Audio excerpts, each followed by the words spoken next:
Good evening all. I hope you had a really good summer so far, even if there was a little bit of rain in between ever so often. And so before I start the meeting, can I inform members, officers and the public, we're not expecting a fire drill today, but in the event of a fire alarm ringing, please do not exit via the lifts, but use the stairs via one of the main fire exits at either end of the chamber or the public gallery. And I would also politely ask to turn off the mobile phones. I say that with reluctance, because I would love you to have telephone calls during that, as long as you make a donation of £5 to the chairman's charity. So I invite you to have that. We can set up a group one if you like. So please switch them to silent if you could. Many thanks.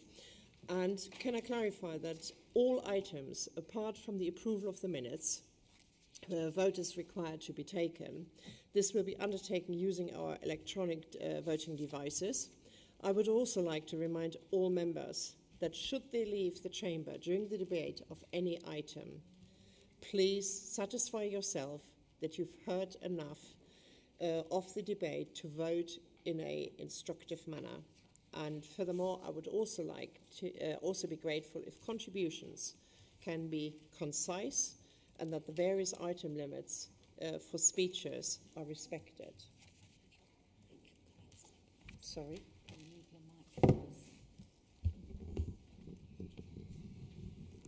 And as instructed, is that any better for the people? Excellent.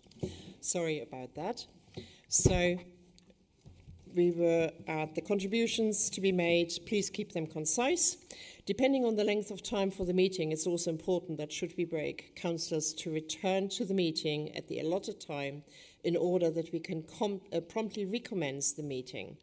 Finally, as notified to councillors prior to the meeting, I'm formally confirming my acceptance at today's meeting of an urgent item, the casual vacancy, Burton and Broughton Ward, following consultation with the monitoring officer and in accordance with the meeting procedure rule 11. The urgent item has been accepted as a vacancy for the Burton and Broughton Ward has arisen, which the council is required to declare. I would now like to formally open the meeting and welcome all those, including my guest, Rachel McGrath from NCF, to give a very short presentation, but also may I welcome all those who may be watching online. Rachel, if you would like, I can do that first, can't I? Yeah.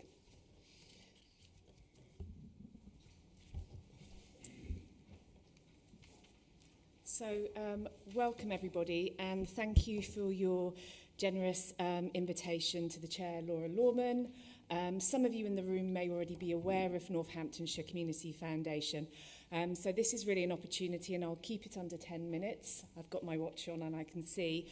To give you just a refresher about our services and the role of supporting giving in the county, and strategic grant making to local civil society, community groups and charities. So just to make you all aware, Northamptonshire Community Foundation has been in the county for 23 years. We are a place-based grant maker, but we're actually a network of 2,000 community foundations across the globe. As I speak, I have a WhatsApp group on my mobile phone where I'm connected with 33 Ukrainian community foundations who are providing frontline civil society emergency response as we talk. There are 47 community foundations across the UK. We are accredited with the fundraising regulator. We publish all of our giving on 360 Giving, being open and transparent about where our funding is going. We are signed up with the Open and Trusting Grant Making Network to always make sure that we're ahead of good practice and best practice in grant making. And we are accredited and endorsed by standards through the Charity Commission with the UK Community Foundation Network.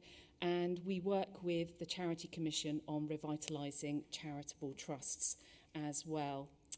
But collectively, the UK Community Foundation Network is the 4th largest grant maker We're all place-based givers, so we believe in funding good work on our doorsteps, and since our inception as community foundations, we've been able to resource and on behalf of public, private and corporate donors ensure that over £1 billion has been invested in our local communities to make a meaningful difference. We also partner with the National Emergencies Trust. That partnership came about during the pandemic, of which we worked together to raise funds and distribute funds very quickly to our frontline civil society community groups and charities to keep especially vulnerable residents safe and well. We managed to raise and distribute £2.5 million here in the county, but collectively we distributed and raised and delivered £76 million through community groups and charities to support the COVID-19 emergency response efforts. We also work and have distributed funds on behalf of national, local government, Department for Digital Culture, Media and Sport as an example, London Marathon Charitable Trust, National Community Lottery Fund and a range of other donor and partners. So we've been in the county for over 22 years. We have an endowment of £20 million. We build an endowment to make sure that we have permanent funds. So we're a forever foundation. We intend to stay here and not only distribute funds in the here and now, but ensure that there are funds for next generation, for problems we cannot see and for future groups, charities and community champions. We call it being good ancestors. Last year, we had our largest ever grant-making year of £2.97 million. We work with private, public and corporate donors, and we reach and support hundreds of smaller, under-the-radar grassroots groups that work in your local wards across our key constituencies in the county, who are doing work with some of the most vulnerable, hard-to-reach residents within our communities, supporting them from tackling poverty, promoting good health and well-being, providing quality education, sustainable services and activities, addressing climate action, supporting education, employment and training, and promoting safer communities through peace, justice and strong institutions. We provide a helping hand, so we also provide advice, support and resources to groups so that they may grow from acorns into great oak trees and keep supporting our local communities. But we also research and publish reports on the needs of our county. So we're very much data-led in our work alongside our donors. We publish a hidden needs report, which we commissioned through the University of Northampton, and we have an introduction to the ways in which we can support donors in their giving, be they private, public or corporate. There are some copies outside, but you can also access these booklets online via our website, and we do encourage you to do so. We are also delighted that since last year, in partnership with your good selves, North Northamptonshire Council and West Northamptonshire Council, we run the Rose of Northamptonshire Awards. Last year, we were able, on your behalf, West Northamptonshire Council's behalf and our county's behalf, to recognise and celebrate 57 unsung community heroes that do great work within our communities, and giving them a spotlight and a platform and a special thank you for helping us. We know that civil society really makes a difference, and in the words of the anthropologist Margaret Mead, never doubt the difference that a small group of thoughtful, committed citizens can do to change the world. Indeed, it's the only thing that ever has. And we're looking forward to the awards that we're making as we speak, which are happening throughout the months of August and September. We also are very much involved in training and developing grants panels.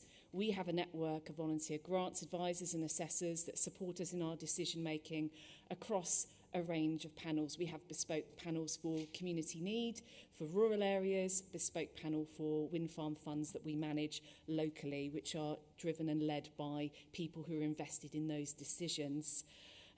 We believe in understanding our communities, so alongside our hidden needs report, we also work with Local Insight, OCSI, to provide timely updates on reports of priority need within the county that are particularly themed. And you can access those Northamptonshire Insight reports on our website. The work that our Hidden Needs Report and Northamptonshire Insight work does is also support the evidence that small community groups and charities often are asked for in funding applications, not just from within the community foundation, but through other trusts and foundations, local authorities, and help support the evidence that they need to provide to bring investment into the county to do the good work that they do to help change lives. We believe in measuring impact, so we like to show how our charitable sector, which I don't like to call the third sector, it's equal to the public and private sector in its contribution, the demonstrated difference that's being made. So based on impact reporting last year, we know that the community groups that we funded on behalf of our very generous donors reached 3 in 20 residents across this county. And that's no mean feat when you think about the value for money for investing in your local charitable sector. We also measure against the global goals, and all of our donors receive timely case studies, impact reports on the difference their giving is making. We also carry out an community needs annual survey to get feedback, local intelligence from the groups and charities that we fund based on the work they're doing with their clients and beneficiaries. And some of the feedback I'd like to highlight, because we only have just under 10 minutes, and I know you have a busy schedule to get through, but I'd like to particularly highlight the issue around volunteer recruitment and retention. So we know that nationally and locally, volunteer-led community groups and charities, small place-based charities, are struggling with volunteer recruitment and retention. So any work you can do as councillors, as officers, to support volunteer recruitment and retention makes a massive difference to community groups and charities. We work alongside the Lord Lieutenant's Office to support the big Help Out weekend as part of Volunteers Week. And as Baby Basic said, who I volunteered with over that weekend, who support young mothers who might be struggling with newborn babies, one really good volunteer is worth their weight in gold.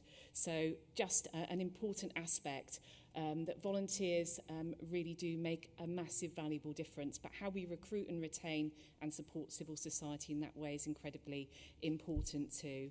And also just highlighting some key core issues around social isolation and loneliness. Civil society community groups are at the forefront of building social networks and reducing loneliness, particularly for an older demographic of our communities, particularly those at risk of being digitally excluded, and providing services and activities and connecting them into communities. We bring donors, partners and grantees together to discuss local solutions. We've done work with Northamptonshire Police. We've done work with a range of donors to look at themes across the global goals. We work closely with the High Sheriff.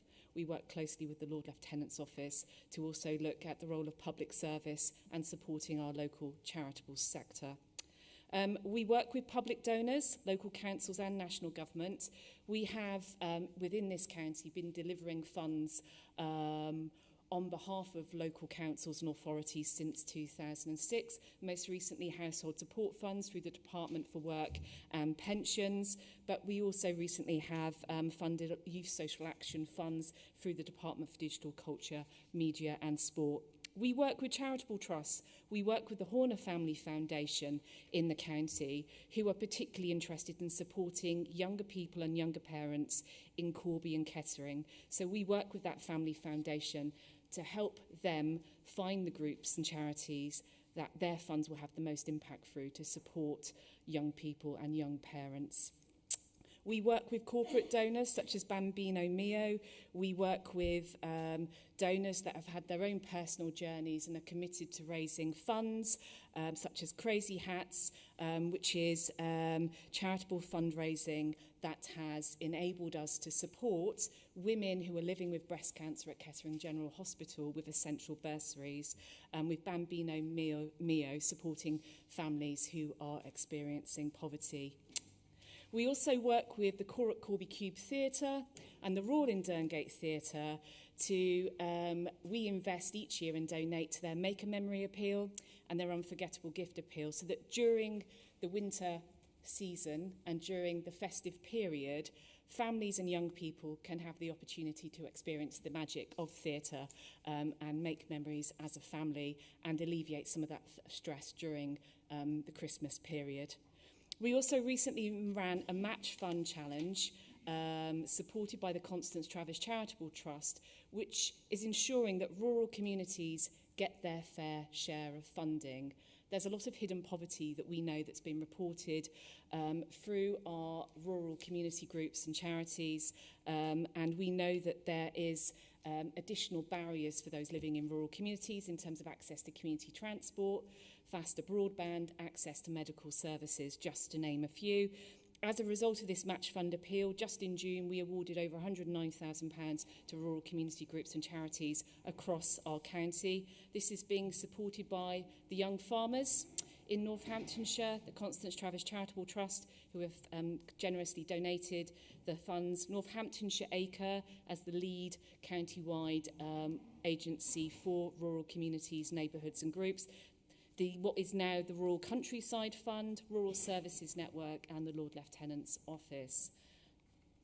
We're here for all four corners of the county. And also for the tackling the cost of living crisis through our Family Food Aid appeal, we've been supported by a number of very generous donors to help ensure that we can target funds for those who are particularly in crisis during this extended time of a cost of living crisis. We also, for example, worked very quickly with the public to raise funds to support the resettlement of Ukrainian refugees and Afghan refugees, and due to the support of local businesses, local charity trusts such as the Wilson Foundation, worked very closely with Polly Wilson, and Voluntary Impact Northamptonshire, we raised and distributed very quickly nearly £44,000. These are just a sense check at where some of those funds went. So to support the Victoria Centre Wellingborough within the Northamptonshire Council remit, which enabled supporting 180 refugees with advice, transport, training, social and housing support and general needs. I'm sure you'll agree, really good value for money. And we also encourage and work with some of our donors around environmental philanthropy under UN SDG 13, climate action, to think global and act local. And this is Northamptonshire Litter Wombles. I'm sure you've seen them reported in the press, and their commitment to exemplifying best behaviour by picking up litter. They estimate that since in their inception, they've saved taxpayers around £900,000 on cleaning up costs. And really, we work with our local charities and organisations to champion civil society and community groups and the essential contribution that they make through relatively small grants that have a very big impact. Kids Aid is a group that provides therapeutic counselling services for young people that have experienced trauma as a young person.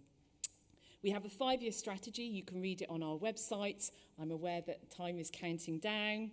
We're massively committed to equity, diversity and inclusion, or as I like to call it, belonging, dignity and justice.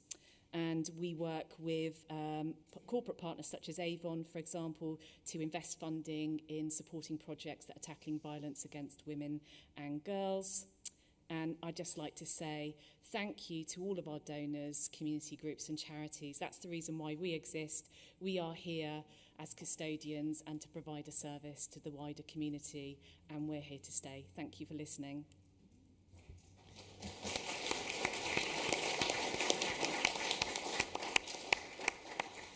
Thank you very much, Rachel.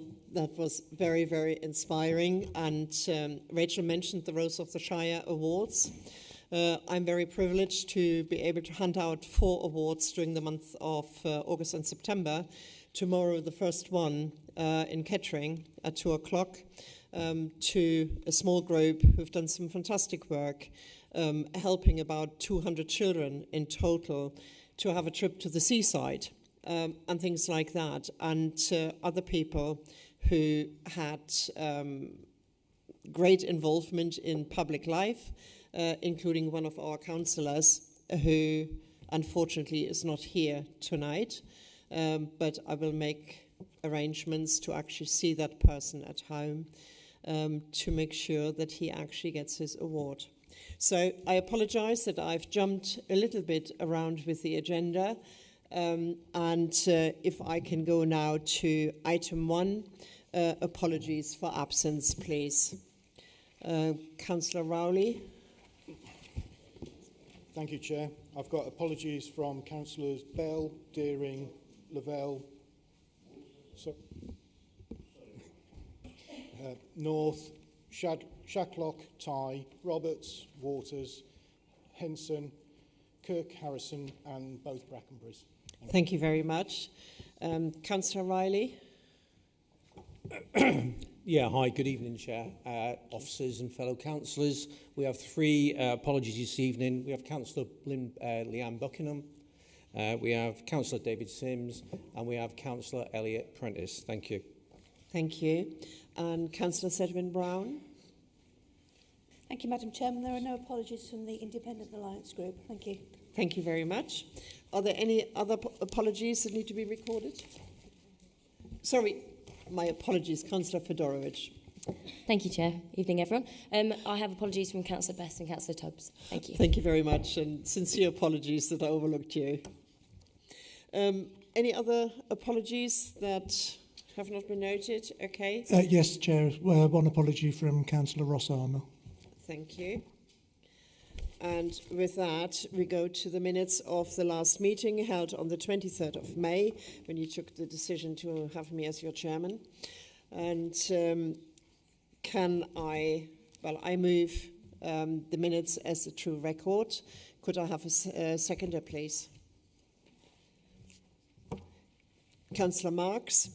And could I have sign all in favour, please? Against? Abstain? No, that's carried. Then we go to the declaration. Sorry, let me just sign the minutes here. Sorry. Okay.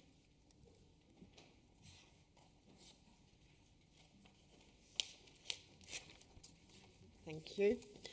And we come to declarations of interest. Are there any declarations of interest from anybody? I take that as a no. Okay. We then go to the chairman's announcement at item 4. We're delighted to hear. I have been busy, and so far I have counted up. I've done about 45 engagements or events I've attended, and it has been absolute great fun to do so.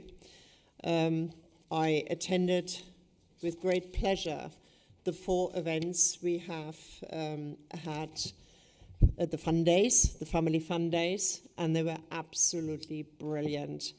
It was times when families didn't have to worry about how much it's going to cost them to entertain their children, and we had hundreds and hundreds of children at each event.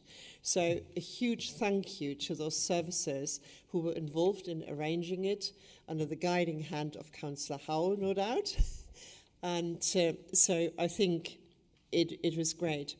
I have also worked with Rachel McGrath during that time, and we've met to see how individually as councillors we can contribute and we can tap into NCF and see how it may be benefiting our own wards. So if you have anything like that, please have a think about it. And also, if you find people who've gone over and above what is normally expected of, or what any person would do, just let us know, because there is this Northamptonshire Rose of the Shires award. It is just an award, but it's an award that can be given to somebody to recognise the fantastic work they do. And it's so important to say thank you to the volunteers who are the fabric of our community. What else have we done? I have met many, many organisations who've been very, very positive about North Northamptonshire Council and events, especially that we've put on. And I'm honoured to meet with people.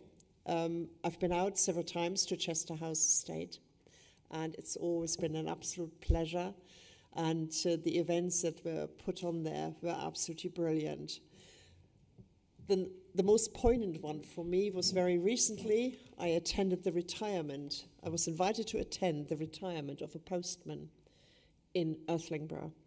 And this gentleman had a fun club of 90 people who all put money together and presented him, because they absolutely adored this man. For 21 years, he delivered their post, and they decided to put together £1,097.95 to give him as a retirement present. It started off with saying, we want him to have a nice meal. Well, he is going to have a nice meal.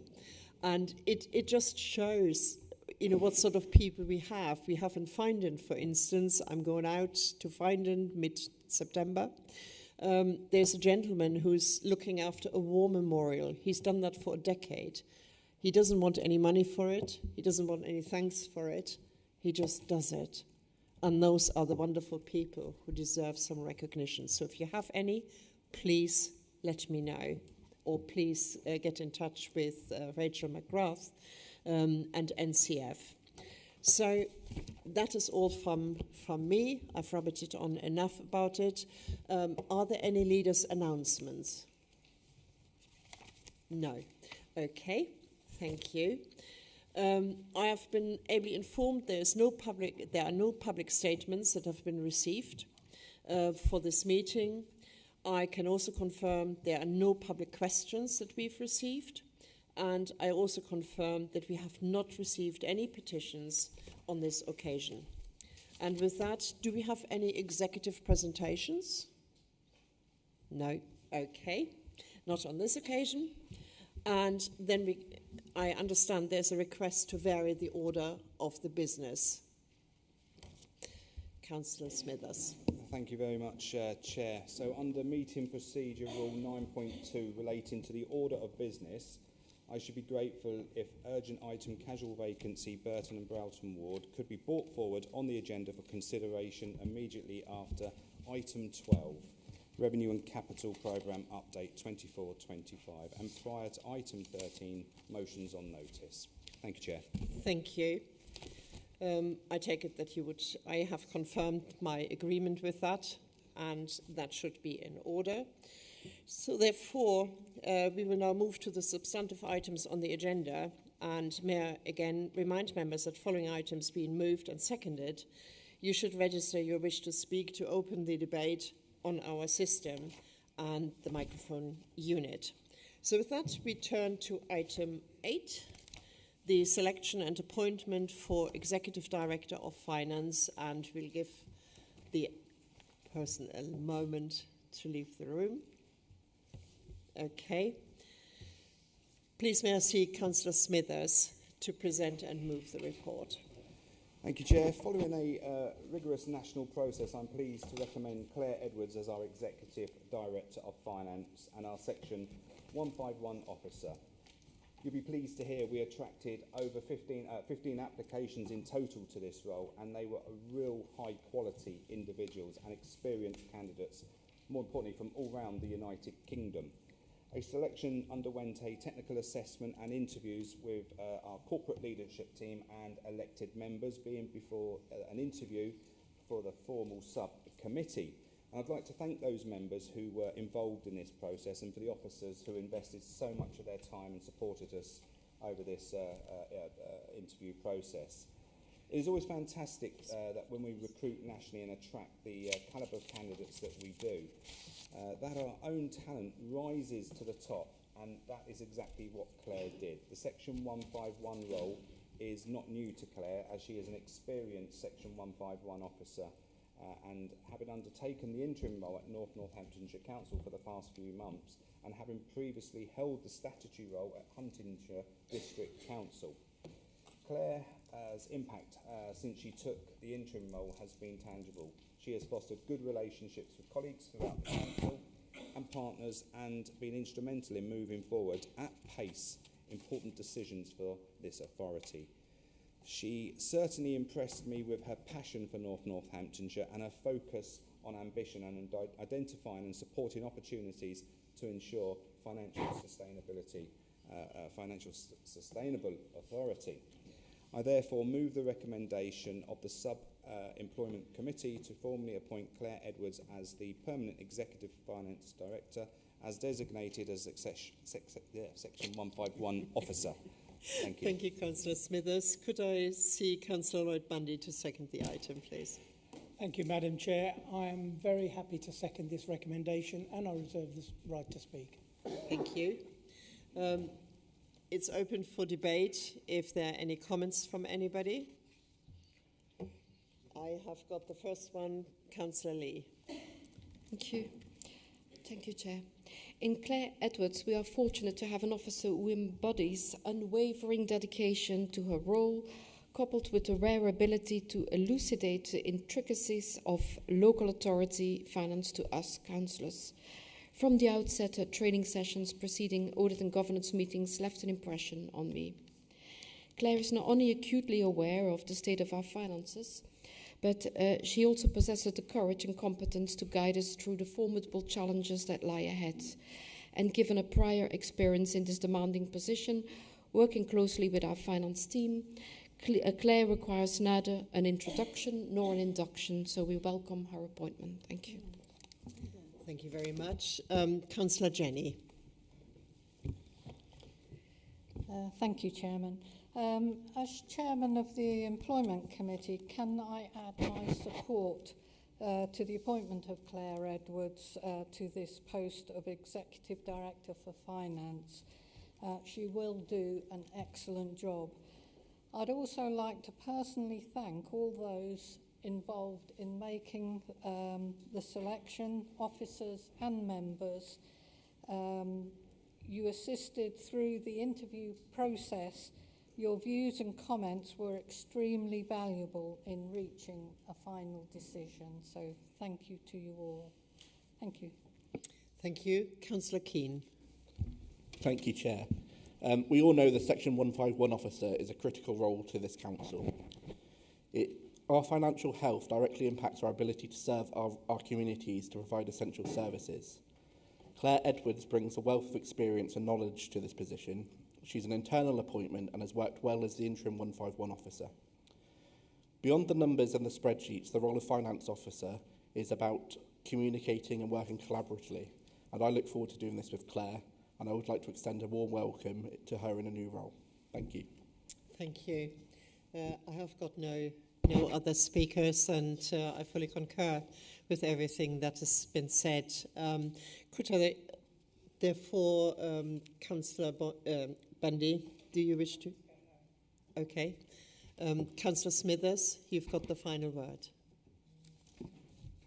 Thank you very much, Chair, and thank you to everyone for congratulating Claire. I think she's a fabulous appointment, and I'm very much looking forward to working with her and speaking to her over the last few days. She's full of beans and she really wants to transform what we're doing here, and with some really innovative thinking. So congratulations on behalf of the council to Claire Edwards, and I won't delay the process anymore because she needs to get back in, doesn't she, Endis? Yes. Thank you very Thank much. you. Thank you very much.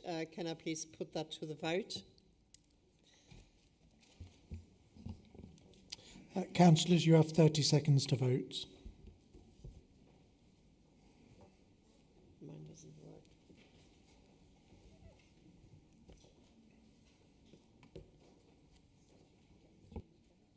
No, it doesn't work. Enter meeting. There are 10 seconds remaining. Thank you.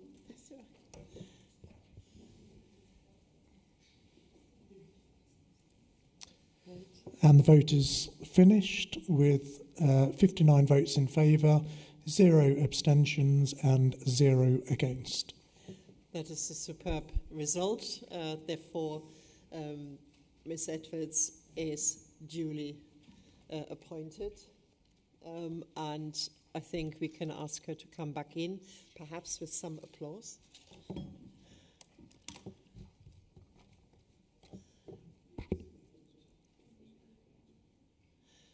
Claire,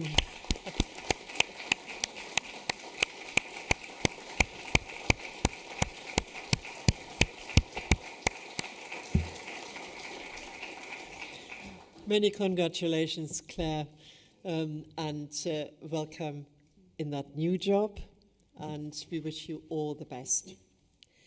With that, we turn to item 9, the South Midlands Authorities Joint Committee opportunities. May I see Councillor Smithers, please? Thank you very much, Chair. And I am pleased to introduce this report this evening, demonstrating this Council's ongoing commitment as a key strategic partner here in the South Midlands as we look to work with our neighbouring authorities to maximise growth for the benefit of our residents and businesses here in Northamptonshire. This report seeks Council's support in 2 areas. The approval in principle to continue our ongoing work in relationship with the 5 other local authorities with the establishment of a South Midlands Authority Joint Committee, and to approve to submit an expression of interest to Government for greater devolution of powers and funding at a local level. So by way of a background on the first recommendation, Northamptonshire Council is part of 6 local authorities that span the central area South Midlands and have had a history of close joint working since 2010. The local authorities that work alongside us here at Northamptonshire is West Northamptonshire Council, Milton Keynes City Council, Luton Borough Council, Central Bedfordshire and Bedford Borough. The Central Area Growth Board has been meeting since 2017 and operating as a shadow joint committee since 2021. Going forward, these joint working arrangements will be known as the South Midlands Authorities. You will note from the appendix in the report the current purpose and task of the Growth Board from the existing terms of reference. These reflect the decision-making powers currently rest with the local authorities. Whilst the Central Area Growth Board has operated under the principles of a joint committee, for example, with regards to meeting in public and publications of papers, the current Growth Board cannot take decisions as a collective body, as it has no powers delegated to it by its member authorities. The authorities are now working more closely together on the delivery of business services previously run by the former South East Midlands Local Enterprise Partnership, SEMLEP, as you probably all know. This includes agreements of heads of terms relating to these services. These will form the basis of a new inter-authority agreement between the authorities relating to the former SEMLEP activities. In order to ensure a more timely decision-making for issues affecting those services, including the operation of an IAA, the ability to collectively make decisions would be advantageous. A number of options were explored as detailed into the report under Section 4. It is proposed that the Joint Committee is the preferred option, as it would specifically focus upon activities formally relating to SEMLEP, principally the Growth Hub, Careers Hub and Legacy Funding. It's important to note here that it would not involve activities that are the current responsibilities of the individual local authorities, such as the management of external funding programmes, the UK Shared Prosperity Fund, the Town Deal Fund, the Priority Places Cultural Fund, and transport funding, or any new funding programmes or initiative announced by government.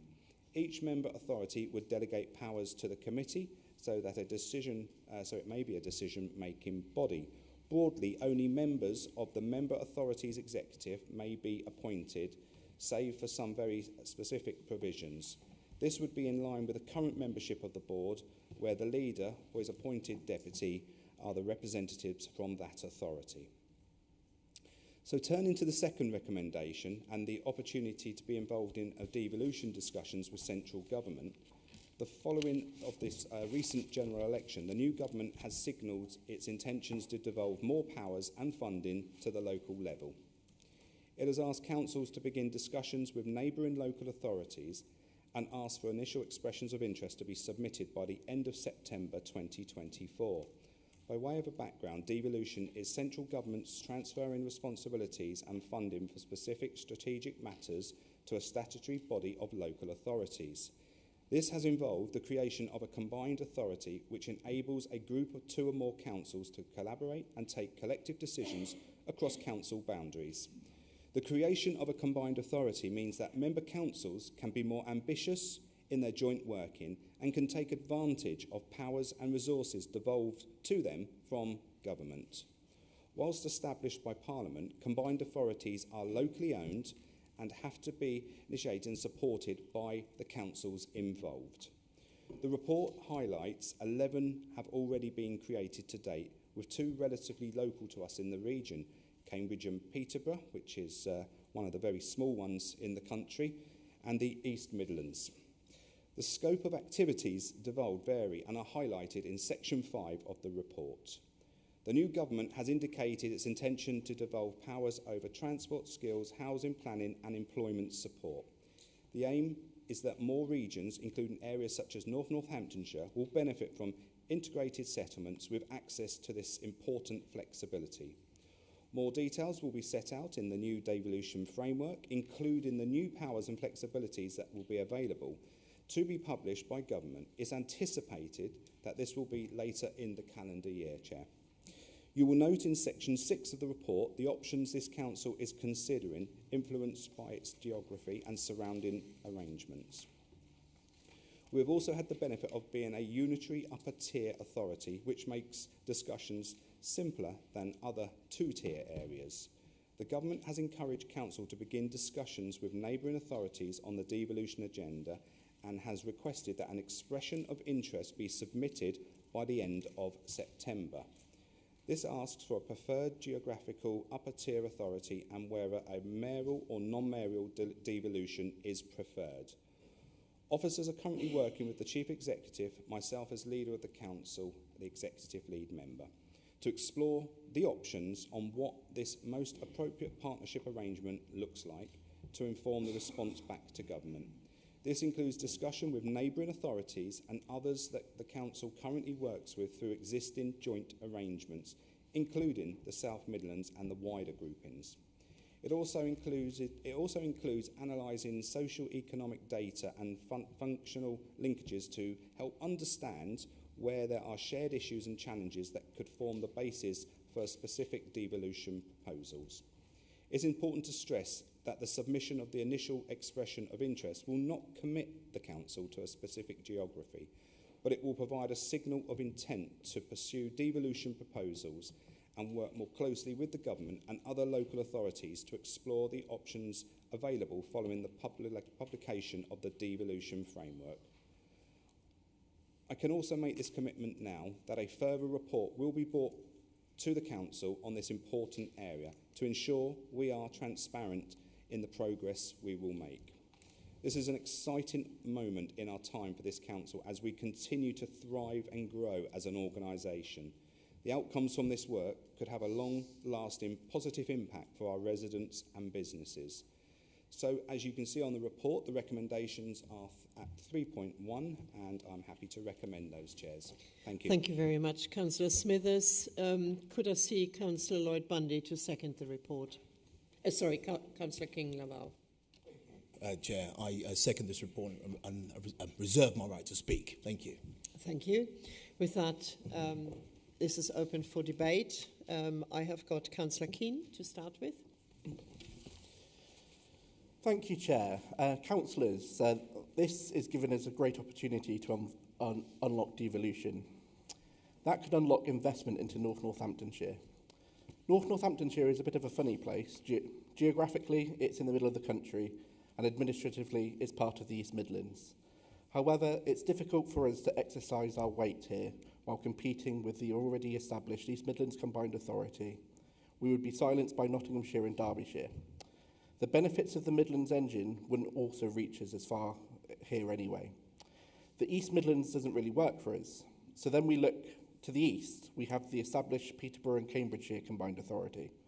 So when looking at neighbouring authorities to work with, a lot of our neighbours are already ahead of the game on this, and it's difficult to see where Northampton sits. Although we have the relationship with the proposed partner authorities through SEMLEP and the Central Growth Board, a lot of this has previously been about a bit of a talking shop. Meaningful devolution has to be the outcome if we are going to make this work.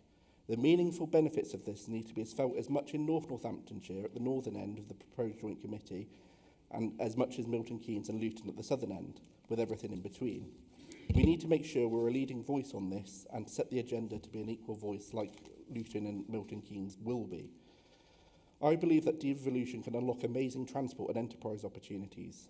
Much of the area is on the Midland mainland to London, and this can unlock economic growth. So if we are going to team up with these authorities, we need to make sure we're a strong player and we work together. This is why it's important, especially given our current electoral cycle, that group leaders are heavily involved in this. This is why I want the leader of the council to establish a working group where the other two opposition parties of the council are informed and updated alongside our local MPs. Also, all councillors need to have the detail of these proposals, as we will all be making some serious big decisions. I would like an all-members briefing to be set up. Just taking this to an EAP won't be enough to get the buy-in from everyone. I also like to know if the future paper for the terms of the Joint Committee will include cross-party representation at council level, or would it be likely to just be the leader of the authority, like the terms of reference for the existing growth board? Do we know what the timescale is for that to be brought back to the next full... Do we know what the terms of this reference paper come into the next council and the timescales? A lot of things have happened with SEMLEP and the Central Area Growth Board, and it just wasn't fed back to councillors. For an ambitious hearing from the government, we need to make sure we get this right, and we need to make sure that all councillors representing North Northamptonshire have input. Because with the switch to unitary, people felt that local democracy had been slipping away. We need to make sure this works for all of our towns and villages here. I am really excited about what this could lead to, especially now we have a national government that takes local government seriously and is willing to unlock its potential.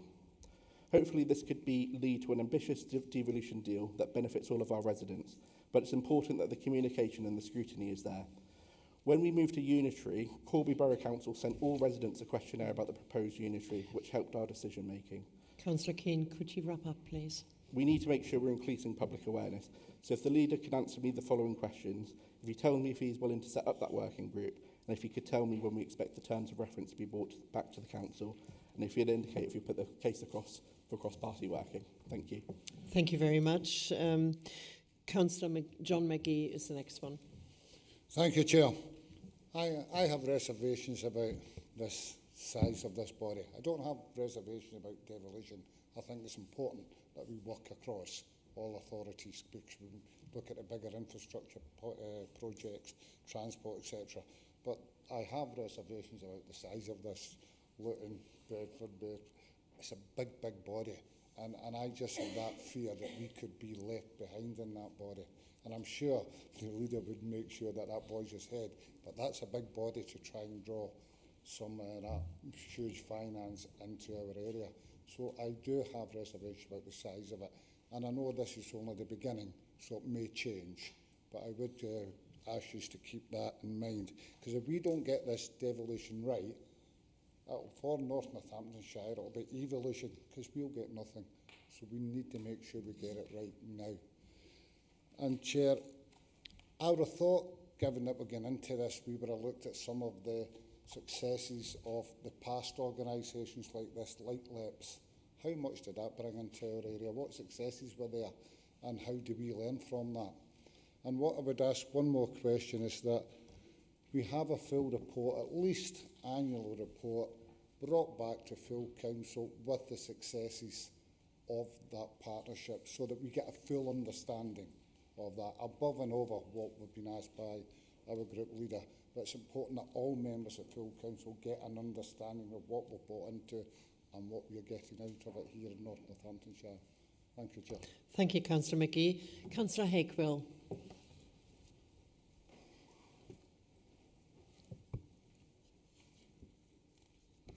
Thank you, Chairman. First of all, it's good to see that the Conservative administration have adopted the government's policies so quickly and refreshingly. Clearly, we've got to change, and let's hope for more change next year. Firstly, could we have the minutes of this Central Area Growth Board on our website? It's quite convoluted, Chairman, to find them on the Milton Keynes website. Equally, my concern about this tonight is, once again, we had the agenda item 7, Chairman, executive presentations. Zero, zilch, nothing. We pay these executive members good allowances to go out to these other authorities and come back and tell us what's going on. Nothing has come forward. The leader has been to 5 of these meetings, which, if you track them down, very keen to provoke the chairman and the deputy chairman at the last meeting. but has come back to us with nothing. But we've got 2 weeks to make our minds up on this. Again, Chairman, there's absolutely no scrutiny gone on. A year, 2 years ago, this could have come through scrutiny so that we are all involved in what's going on here, not being bounced 2 weeks before that particular decision is supposed to be made. It typifies this administration's approach to scrutiny. What conversations has this board leader had with Leicestershire, Leicester and Rutland? They are our neighbours. We share a long boundary with them. They're not in the East Midlands combined authority, mayoral authority with Nottingham and Derbyshire. So what discussions have been had there? The good news is I know Pete Marland quite well, deal with him and work with him on the LGA, and I know Adam Zerny, Central Bedfordshire, independently run council. Yay, more independence than anyone else.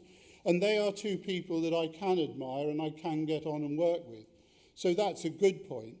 But at the end of the day, as far as this item is concerned, we have been sadly let down by the leader who goes away, leaves us in the dark, doesn't use the executive presentations to tell us what's going on, and we end up tonight trying to make a decision, no financial data and nothing else. And it's going to affect our residents massively. Talk to Lincolnshire about that one. Talk to Nottinghamshire and Derbyshire. So I don't feel I can support this on YouTube tonight, on the record, because we've had no scrutiny of it. We've had no feedback. And we pay good allowances to have a leader that should go and tell us what's going on so that we don't have to ask questions tonight. Thank you, Chairman. Thank you, Councillor Hakewell. Councillor Griffith. Thank you, Madam. Is that working? Yes, it is. As a former board member of SEMLEP and an active participant with regard to the work of England's economic heartland, this is like deja vu, going back in time. I really miss the previous joint working arrangements with our neighbours, but that doesn't mean to say that we should sign up and reorganise local government yet again. At the recent election, hundreds, if not thousands, of our residents were totally confused and disenfranchised by the boundary changes. It even confused our leader, who thought we had 4 MPs within our area, whereas we all know we have 5.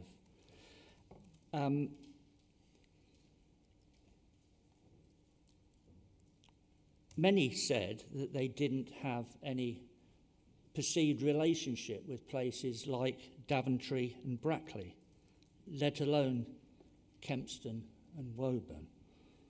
I really can't support this until I see the promised report from the leader. I think it is very risky, especially with this new draconian government, to declare interest in something. It is like pushing the snow at the top of a mountain and possibly creating an avalanche. Thank you, Chair. Thank you, Councillor Griffith. Councillor Fedorowicz. Thank you, Chair. So there's definitely some huge opportunities here. I think our big query or concern is the fact that obviously the leader and deputy will be on the panel, but we're obviously a democratic system, but there's no democratic representation on the board. So my big query is how will the views of the other parties be sought and fed in? I really love Councillor Keane's proposal for the working group. I think that's one potential great way to consider how to do this. But this committee has already been meeting for some time, and again, the minutes were incredibly difficult to find. I think we need to have some clearer transparency on what's been discussed, achieved, why we weren't made aware of this group for now. It's been going for the best part of a decade. We are very aware of what the ICB are progressing and doing, but we've not been made aware of this.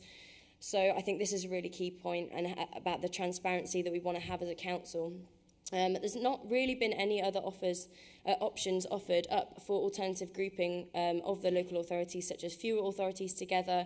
Again, the size of the partnership is something that I think will potentially be a detriment. I mean, Cambridgeshire and Peterborough have come together as one combined authority, and I think that will put them in a very strong position. Already they are very strong councils, and we know they're doing quite progressive things. So I think obviously this has got some scope for us to progress, but I would like to essentially have some clarity on both of those points, please. Thank you. Thank you, Councillor Fedorovic. Councillor Pengelly. Yes, thank you, Madam Chair. Successive governments have had the view that bigger is better. And the thing like the unitary authority, we got promised so many things about it, and the people of the Lloyds Ward, I can tell you now, feel let down by what's happened since we came from the small Corby Borough Council. I'm not saying that's any fault of anybody in this room, but what we're seeing is long grass not being cut, potholes more than anything, house repairs not done. They're feeling let down, and that is because we've got a bigger authority and less care. That's the view of the people that I represent. And SEMLEP, it was too big of a body, and I don't remember Corby getting much out of it. I remember a couple of factories getting grants and then them going bust, but really, Corby was lost in Northamptonshire, I think, was lost in what was a massive animal. But in saying that, it's the only show in town at the moment, and if we want these massive infrastructure projects, the likes of Manchester and the East Midlands are getting, then we've got to be part of it, and we've got to try and get the best for Northamptonshire out of it and argue the best for Northamptonshire. But we don't only have to take the people in this room, we have to take the public. We've heard today from some of the councillors saying we know very little about this. What do the public? I think Jim Hakewell did the story in the paper several months ago when he heard about this, and it was reported that is this happening or not? And it has been talked about for many, many months. And of course it's going to be talked about for many, many months, because you've got to talk before you bring a paper to council. You can't just do it last week and then bring it. There's got to be that debate over several months before you bring the paper to council. Moving forward, we need a proper open dialogue. We need to get all the MPs involved in this. I know there was a meeting last week where Adele mentioned to some of the MPs, but that wasn't agendaed. We need to get the MPs for Northamptonshire, is it 3 or 4? We need them involved in it, because they're going to be a part in getting money into Northamptonshire. And we also have to know how it's going to be managed. Is it going to be Mayor Smithers? Is it going to be Mayor Hakewell? Or is it going to be my preference, Mayor McGee? Yeah. So are we going to have an elected mayor? So that's some of the things we've got to look at. This does offer us great opportunities, and I think it's something we have to engage with. But what I'd ask for as well is that the opposition parties are also involved in dialogue going forward, because you've got to take us with you, and you've got to have our leader and some of our senior members, and all our members, also involved in it, because if you don't, it will just be lost in translation. So hopefully you take on board what some of us on this side are saying. Thank you, Councillor Pengelly. Councillor Colquhoun. Thank you, Chair. I'd just like to iterate what Councillor Pengelly has just said. It is hugely important, if we make this move forward, that it's done cross-party, that the opposition is included in it. We have had a situation since we became this authority where the opposition feels completely impotent, has been ignored at every possibility, at every possible opportunity, and disregarded, sometimes, occasionally, treated rather contemptuously. I think that would have to stop. We would have to recognise, and I speak to the rump opposition, the rump of the authority tonight, you would have to begin to take us seriously. You would have to consult with us, you would have to engage with us. Otherwise, it can't possibly work, because this is for our residents and not for ourselves. Thank you, Chair. Thank you very much. I have no other registered speakers. That leaves Councillor Laval. You're reserved to speak. Yes, I do. Thank you, Chair. For councillors minded to vote against this, if we do nothing, I'll keep it very brief, if we do nothing, we get things done to us. And in my view, it's always better to be around the negotiating table than off it. So think on that as you're voting. That's all for me. Thank you. Thank you. And that goes back to Councillor Smithers, please. Thank you, Chair. So I'm going to try and address most of the points that you've made. I mean, scrolling away here quite quickly. So, Councillor Keane, I will certainly make sure that Northamptonshire Council is heard loud and clear at that table. And I think that answers one of your questions, Councillor McGee, as well. And you're right, the railway lines and such that you talk about are key to opening up the economic advantages of this area. So absolutely, we need to be championing some things like that. Other stuff as well, strategic transport boards, all of the other stuff that devolution can bring without big funding that comes with it. The working group, I'm quite happy today as a gesture of how open we are about this. There's no agenda to sort of hide here, that we alter the recommendation 3.1b to include the group leaders in a discussion with myself so we can keep you updated, and also run a devolution update, members update as well, so members are fully up to date with it. There's nothing to be hidden here. There's nothing to be afraid of. This is just about us being at the table, ensuring that we have a place at that table to ensure that we get the absolute best deal for our residents here in Northamptonshire, and to be able to embrace some of those exciting changes that could be coming down the road with this speeded up devolution process that your government has put in place. And I trust that indeed our government that has put in place, and I trust that all your members, Councillor Keane, are going to support your own government's flagship policies on this. So I hope that gives you some consolation in the fact that we are going to keep everyone involved, and that's all the group leaders. So Councillor Sedwin Brown, yourself, and Emily, and myself, and that will be with the top team of George Candler, who will help us facilitate that. So you also mentioned about bringing a report back and updating council. The current report actually says that. It says that I will be bringing a report back to council to update council as a whole, but you, group leaders, will be updated in advance of that. So that, I hope, gives you the reassurance that you need. Councillor McGee, as I've already said that our voice will be heard, second to none to your voice at a table. So, you know, we will ensure that we don't fall foul of being pushed around, not in my nature, and you can be assured of that. Learning lessons from other combined authorities and so on that have come together.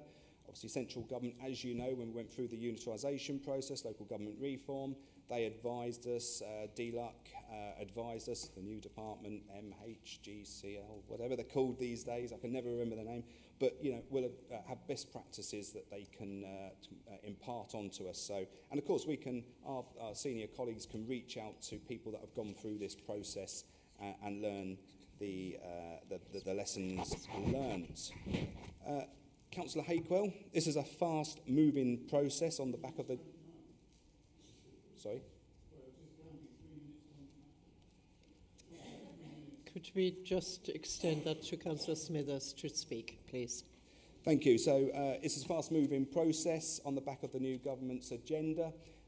So we are trying to do things as quickly as possible. As you're in there, we're not going to be able to do anything until we put the expression of interest in. And it is only an expression of interest. It's non-binding. It's just that it is, Councillor Hakewell, there's no need to shake your head, but it is an expression of interest only. You talk about scrutiny. However, there's not a lot to be scrutinised on this yet. Happy, though, for it to go for all the checks and balances that council has to protect us, protect the taxpayers, protect our residents, protect everything that we do at this council. So when that comes up and officers feel that scrutiny or some other audit process is required, absolutely happy to attend that and speak about it. Councillor Pengelly, potholes. Yeah, well, as you know, this administration has invested another £9 million in our roads around here at the moment, and if you're that bothered about potholes, can I suggest you lobby your MPs to get some news on the money that was promised to us to fill all of our potholes, all of our infrastructure stuff such as the Isham bypass, There's no commitment from government yet for that money. So please lobby your excellent MP to bring that to us, and that would be really good. And just for the record, because we wouldn't want Councillor Hakewell to get confused, there's 5 MPs in Northamptonshire. South Northants comes in as well as a little bit of Daventry. So let's just make sure that we're doing it. And as you can see by the paper, this is a combined authority. It's not a mayoral authority. There's no appetite amongst our colleagues in Milton Keynes, Bedfordshire, Luton, to have a mayor.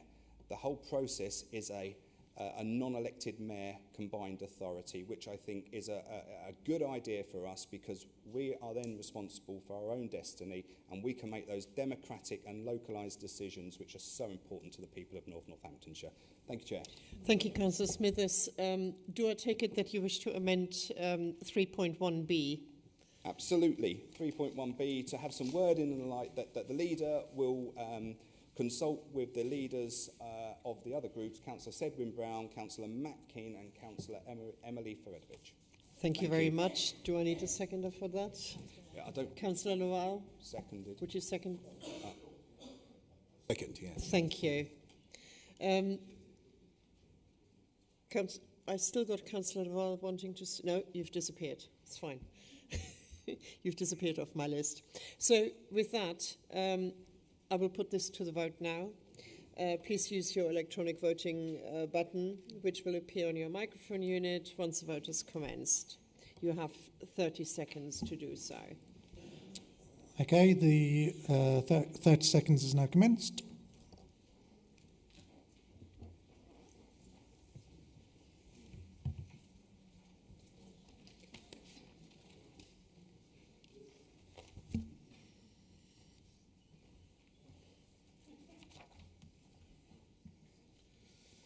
It's 10 seconds remaining.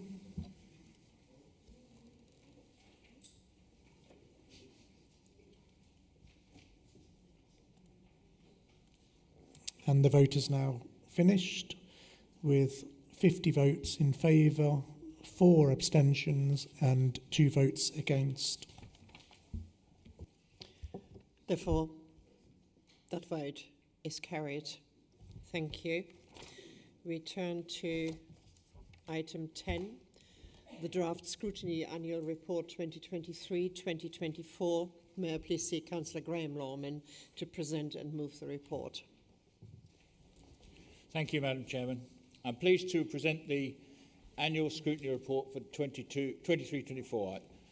First of all, I do notice there's a mistake on the heading on page 28 and some dates that need updating, but this will be done before publication. Scrutiny has carried out wide-ranging activities, mainly falling into 3 areas. Pre-scrutiny of executive reports as a critical friend based on the forward plan, scrutiny of council operations and performance, and scrutiny of partner organisations, especially in the health scrutiny. Scrutiny was restructured this year with the introduction of 2 additional committees under the Management Board. Details of the focus and areas of interest for each are in the report. Work was done through several means: meetings, of which there were 43, including some joint ones, working groups such as the asset rationalisation, levelling up, IT and outside bodies working groups, some individual inquiries and written briefings were requested where appropriate, and I think we may see more of those. One of the most important functions of scrutiny is the budget, and this was done thoroughly and well under the leadership of Councillor Buckingham and the Corporate Scrutiny Board. Looking forward, we are seeking to ensure that all non-executive councillors can be fully involved in future, as well as enabling better partner and public availability to comment. We're also looking forward to receiving and agreeing a scrutiny executive protocol in the future. We welcome the addition of a dedicated scrutiny manager to support scrutiny recently. I'd like to give my thanks to all the officers who attended and gave presentations and answered queries with such professionalism. And thank you to all the councillors who contributed, with particular reference to Councillor Mercer, who was a very thorough and committed chairman before her elevation to the executive. Finally, we welcome suggestions from all councillors and officers for future issues to consider. The future work plans are published for the rest of the year, but there can be room for more. So I'm pleased to commend the report and recommendations in paragraph 3.1. Thank you, Councillor Lawman. could I see Councillor Laval, a seconder, please? I second this item. Thank you.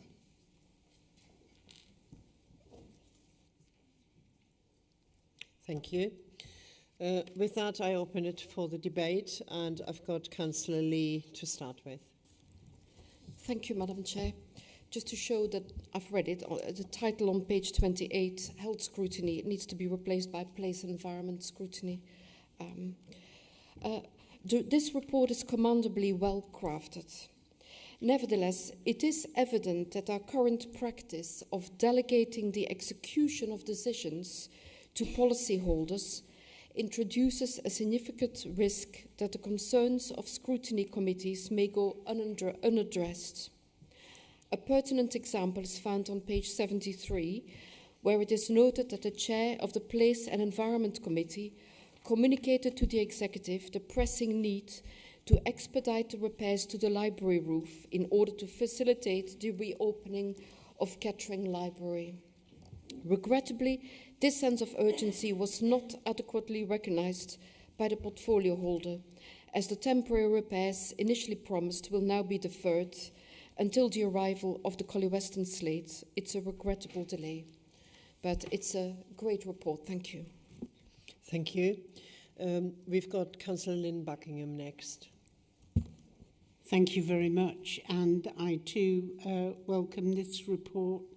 I think if I was to have any criticism, it's still got to be time to embed the scrutiny processes and protocols in place, which sometimes feels very, very slow in sort of moving forward. But welcome this report and the achievements made so far. Thank you. Thank you, Councillor Buckingham. Councillor Maxwell, please.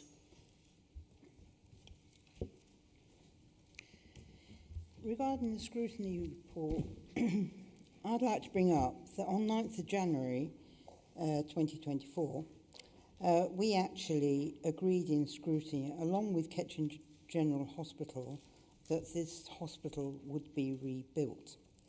We now find recently, since the elections, that this promise is not likely to happen. Therefore, why is Kettering General Hospital not going to be rebuilt? And clearly, if it does come up to scrutiny... It is part of the report. Councillor Pengelly, it is part of the report, and Councillor Maxwell is quite entitled to express that.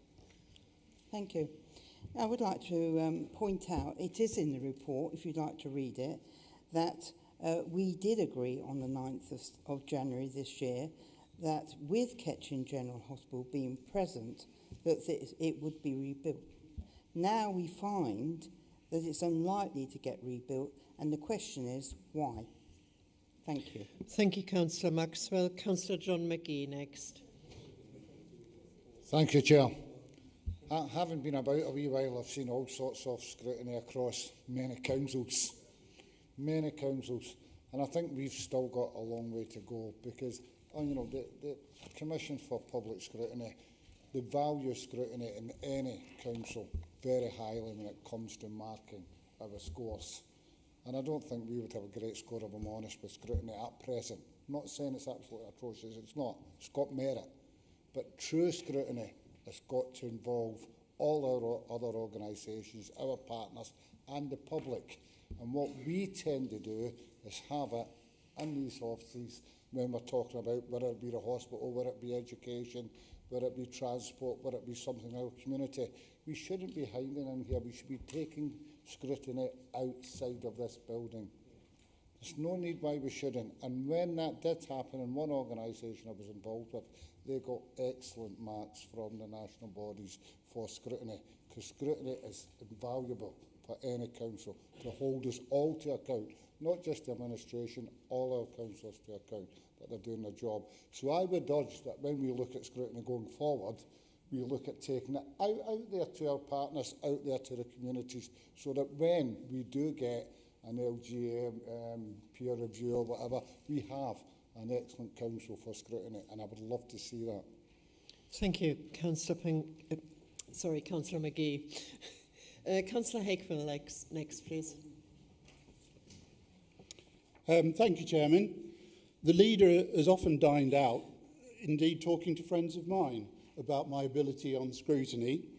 I'm really quite pleased that Councillor Graham Lawman, who is on scrutiny at the County Council, is now chairing scrutiny here. So I'm assuming the leader in his selections recognises there was some benefit in the scrutiny in the county, and perhaps most often it wasn't listened to. So I'm quite pleased to welcome Graham. He used to be my vice chairman. When we had our budget scrutiny, not one single member of the 326,000 people in Northamptonshire came along to speak to scrutiny about their feelings on our £400 million budget. Not one.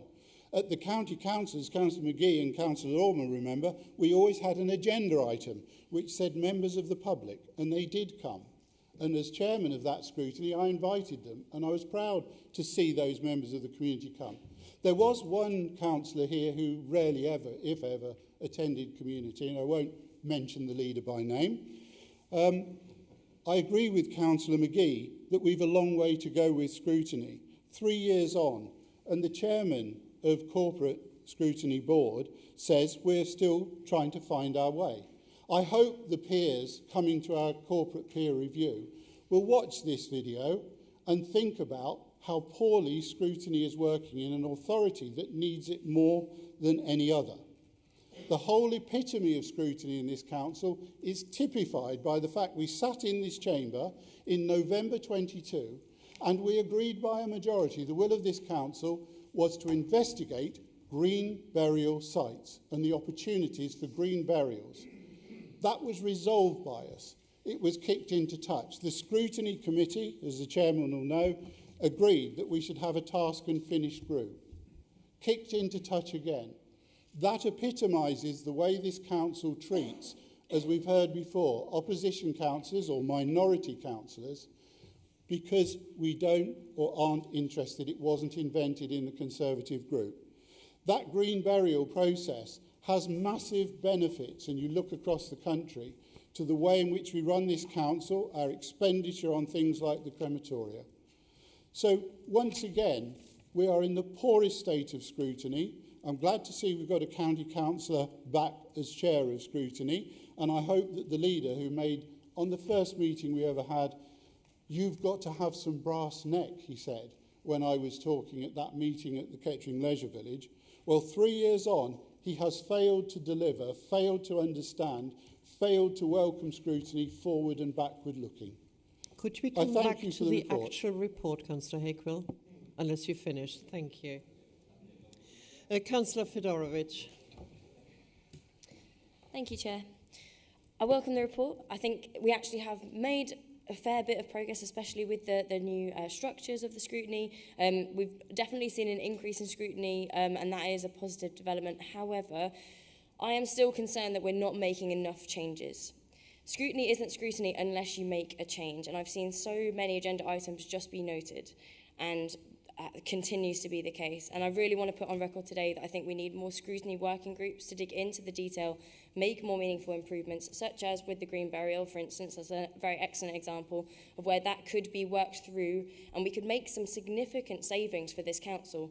We need those working groups. We need that space outside of committee meetings to dig into this detail, and that's what I would like to see going forward. Thank you. Thank you, Councillor Fedorovic. Councillor Smithers. Thank you, Chair. And look, I'd really like to welcome this report, and I'd like to thank, obviously, Councillor Lawman, Councillor King and Councillor Buckingham, because you three members do a fantastic job in holding this authority to account. And it must be very difficult for you to sit here and hear criticism coming from over there somewhere. However, I'd like you to sort of understand that I think you're doing a fantastic job, and I know we have professional officers in this authority who also support and work very hard on our scrutiny process. So I welcome this report, And I'm confident that, that this council is doing what it can at the moment to hold itself to scrutinise decisions that are being made. Now, can we do better? We can always do better, but I think we're doing a good job where we are, but there's always room for improvement. I will always agree to that. And I think, Councillor McGee, you were talking about a peer review. As you're probably aware, there's a peer review for the whole corporate entity coming up very soon in September.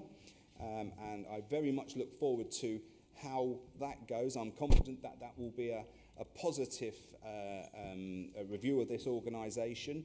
You know, the mood music with the staff is positive. Mood music with a lot of the members is positive. And I'm confident that, you know, if they do cast their eye over our scrutiny process, they will be, as Councillor Favedovich has said, an improvement from where we were a couple of years ago. Yes, and Councillor Lorman was a deputy chair or vice chair at the County Council Scrutiny. My opinion was he was under-promoted under that role and should have possibly been the chair. And then we could have then had some good scrutiny at the County Council. Thank you, Chair. Thank you, Councillor Smithers. Councillor Pengelly, please. Yeah, Chair, I welcome the report. But what I'd ask for the next time we do one of this report, which will probably be in another year's time, is that we look at the EAZs as well, because when you look at scrutiny, scrutiny's function is to look at things before they come to the committee and scrutinise them, and look at the decisions council may be making, and then also decisions after the council made them and calling them in. And what we have is the EAZs, and I've just went through council. There's a council culture on some of these bodies, and is it because there's not enough information going in? What are the role of them? Do we think they're good or bad? So let's have a review of them. I'm not saying to throw them out altogether. I said let's have a review like we've done here. Are they working good? Are they working bad? So we can look forward on it. And let's see how scrutiny works, because we had a really, really well-chaired by Councillor Lorman scrutiny meeting last week, or this week, Graham, wasn't it, Councillor Lorman? And we've sent something back to the executive. Let's hope they agree with us and take that on board. Thank you. Thank you, Councillor Pengelly. Councillor Zoe McGee, please. Thank you, Chair. My experience with scrutiny this year has unfortunately been a tad disenfranchising, actually. In fact, I actually took the decision to step down, admittedly in rather dramatic fashion, from a scrutiny panel, as I didn't feel like it was being governed authentically and properly. But actually, I'm just going to take this opportunity to ring my own trumpet, since we're all still milking it. Under number 4, it says levelling up scrutiny review. Now, that actually was community scrutiny, done very, very well. Look at those lists of achievements that we still have now from that work. Why haven't we done anything like that again? That happened, unfortunately, probably because a young man died. I don't want another young man to have to die before we get another one of these scrutiny groups going with effective and proper scrutiny. So now I'm looking to Councillor Lorman, which, as Mark says, that meeting on Tuesday confirmed that I made the right decision to move scrutiny panel, I think, because we got a unanimous recommendation to executive, and I'd love to see the outcome of that in this report next year with some really good things done on it, and I look forward to that, and I look forward to proper scrutiny. Thank you. Thank you for everybody's contributions. I have no further speakers on this, and therefore, Councillor Val, you reserve the right to speak. I actually didn't, but I am going to take this opportunity to speak. As the chairman of the Health Scrutiny Committee, we wholeheartedly accept your resignation, Councillor McGee, from the Health Scrutiny Committee. It was a fantastic resignation, and we've done better without you. Thank you very much. Right. Thank you, Councillor Laval. Councillor Graham Lorman, quiet, please. Could you please have one meeting? Thank you. Could we have one meeting, please, Councillor McGee? If you don't want a meeting, then please leave. I can't hear you properly. Of integrity and honour, and I did the right thing by our residents. So I'd like a point of clarification on what you mean by that. It's incredibly disgusting. Councillor Laval. So when you resigned, I think you used the terminology bigot towards me. And Could we have one meeting, please? Am I speaking? Sorry, to the chair, right. You used the word bigot, and you resigned in a way that was unprofessional in my view. So I'm... Councillor McCune, please. I pause this meeting for 2 minutes, please.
I would like to see this council to go forward with being civil to each other, non-insulting, and the personal attacks on each other have got to stop. We've been elected to serve the residents of Northamptonshire and not our own egos, and sometimes we've got to remember that. And I would like to invite a couple of people who have already said they would like to say a few words because of their behaviour. And the first one is, I have a speaker, but Councillor Griffiths, would you mind if we hold on with that until a couple of speakers have said something? Are you okay with that?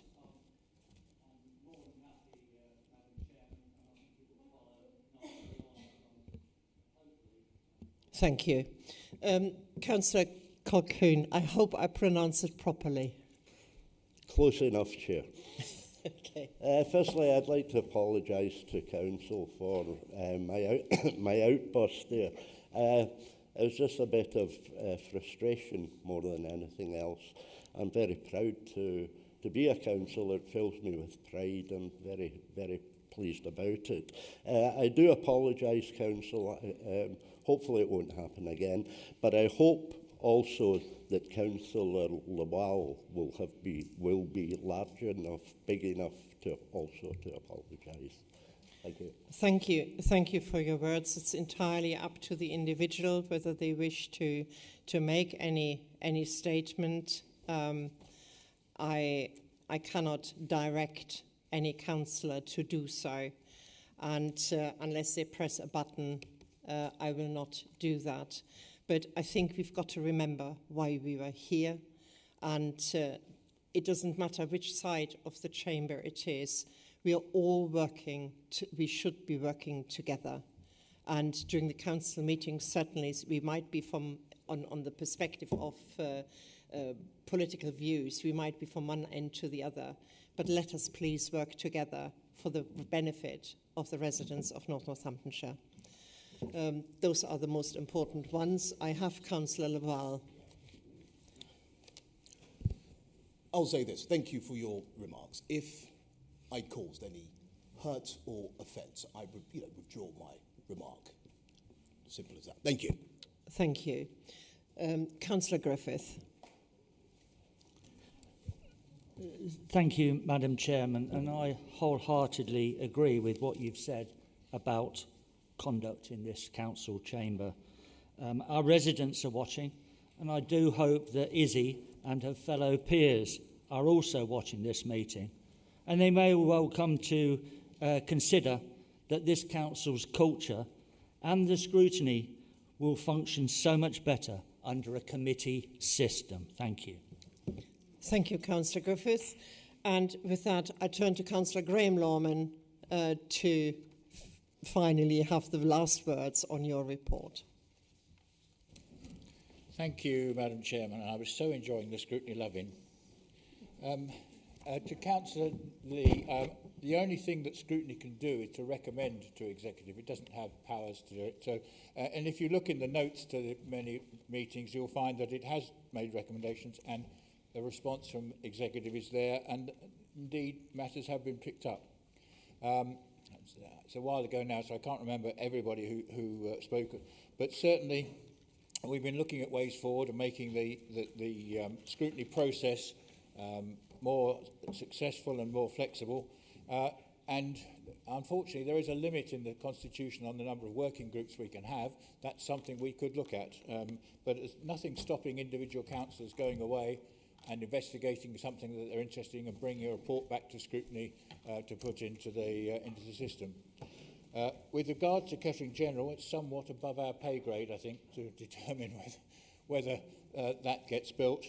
We did have a report, which was obviously before the election, and we can all be hopeful, and obviously I'm sure that pressure has been put on. With regard to access, we've had very few members of the public actually come to meetings. I think the main one was for a call-in. But I can assure Councillor Heath in particular and Councillor McGee that we have discussed trying to encourage public participation, and it's a worthwhile thought to take meetings out where it's appropriate. And I'll pick up with Councillor Fedorovic. It was discussed again earlier. The matter of green burials was referred to an EAP because there isn't a policy on green burials, and the council needs to have one in order to look at it. So there is a report being produced by officers that will be presented to an EAP sometime in the near future on green burials and what the possibilities are. So I think that answers most of the points, but with that I will commend the report. Thank you very much, Councillor Graham Norman. With that, I would like to move to the vote now. You will have your electronic voting button appear on your microphone unit, and you will after that have 30 seconds to vote. Thank you.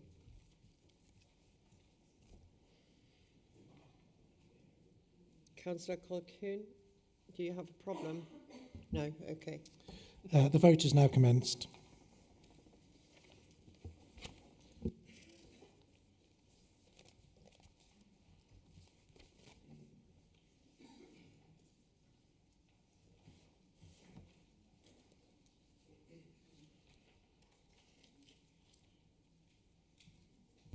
There are 10 seconds remaining.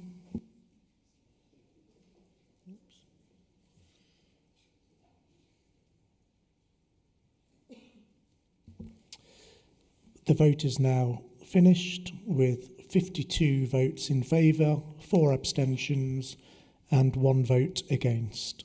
Thank you. With that, the annual report is carried. We turn to item 11, the approval of Northamptonshire's Children's Trust Business Plan 2024-25 to 27-28. And I call upon Councillor Scott Edwards to present and move the report. Thank you, Madam Chair. Children, young people and families at the heart of all we do. This business plan prepared by the Children's Trust is a statutory obligation as part of the service delivery contract. You will see in the report the improvement journey that has happened since an inadequate rating in 2019. And in 2022, Ofsted moved children's services out of an inadequate to requires improvement to be good. This was a significant step forward. We now have 2 separate ILACs and working towards improving this grading. There are 6 strategic priorities for improvement. They are effective leadership, recruit, retain and develop an awesome workforce, strong relationships, insightful quality assurance, healthy partnerships and robust and effective resource management. Throughout the report, you will see statistics relating to numbers of children in care, mass reversals, adoptions and various others. And the commitment from the Trust is included and was written by the children themselves. What we do today affects your tomorrow. We promise to walk side by side with you. Working together as one team, they have developed conditions for success. They are partnership, people, communication, environment, process, tools, empowerment and culture. The report also lists the assurance that they are doing what they say are doing and being challenged where necessary. As a council, we are all corporate parents and we all have a duty of responsibility to protect children and young people from harm. North Northants Council are actively working with the Trust to develop a sense of place through family hubs, LAPs and other activities. We have a corporate parenting board that regularly meets and looks at reports and statistics from our most vulnerable children. The Trust also openly has positive relationships with other organisations, including the police, health providers and the voluntary sector. This, of course, all comes at a cost. Included in the report is the contract sum for the next 3 years. We know that increased pressure and demand has meant that places can often be extremely high, and the councils and the Trust have an invest to save and transformation category, something that has proved to be a success over the past year.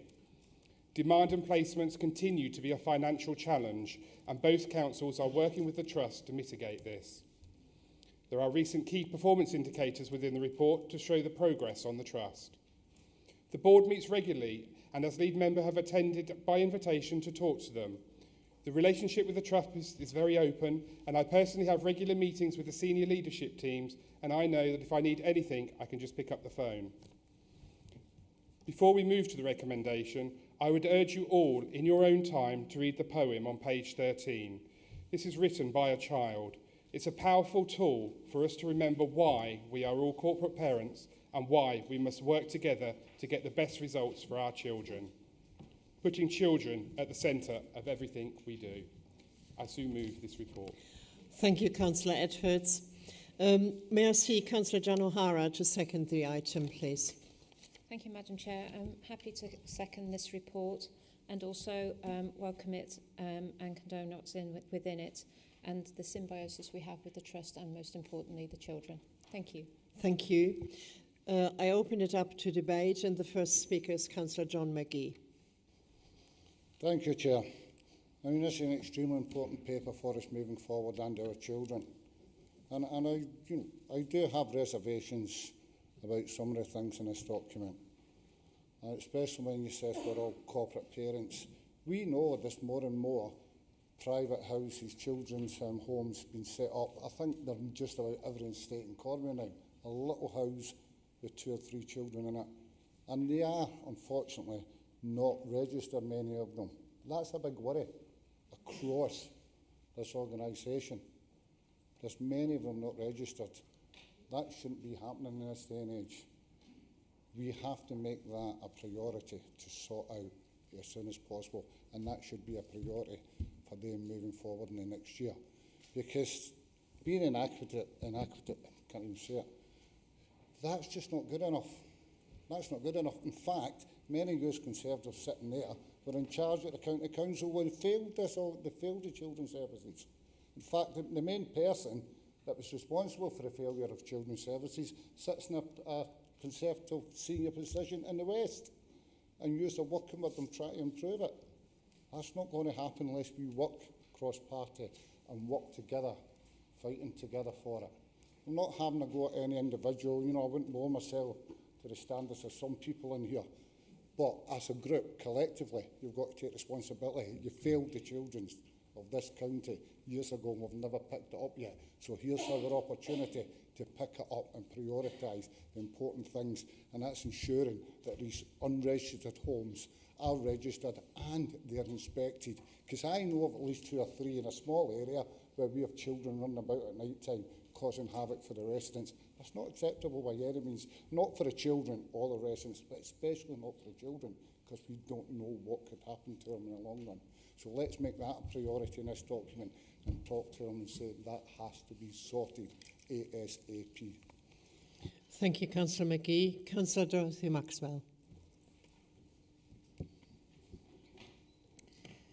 I welcome this report.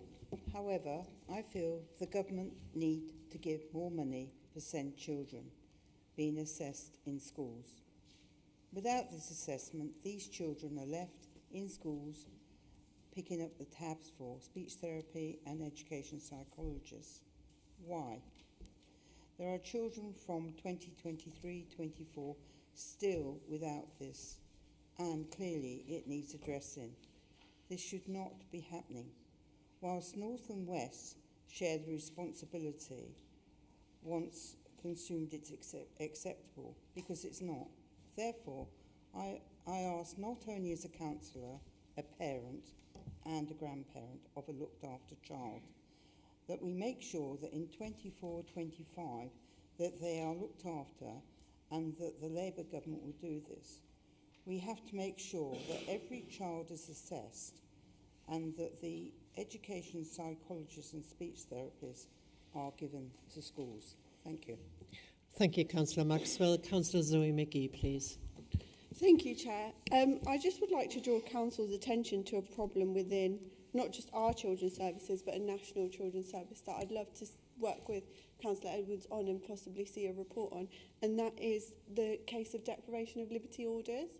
If members of Council don't know what a deprivation of liberty order is, it's an action that can be signed by a local authority and a judge, which effectively deprives a young person of their liberty, their freedom.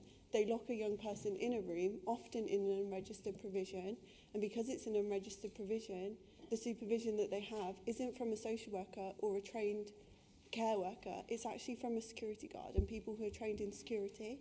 and this has incredibly damaging effects on young people. I would draw members' attention to a podcast that is on BBC Sounds from Ashley John Baptiste, who is a care leaver himself, called Britain's Most Vulnerable Children, something like that. Have a look at it, because that podcast, although the safeguarding on it is questionable, that podcast gives real genuine insight from judges and young people who have been through deprivation of liberty orders on what it's really like. Now, I've done a bit of digging into Northamptonshire, and we have a few deprivation of liberty orders on the go at any one time.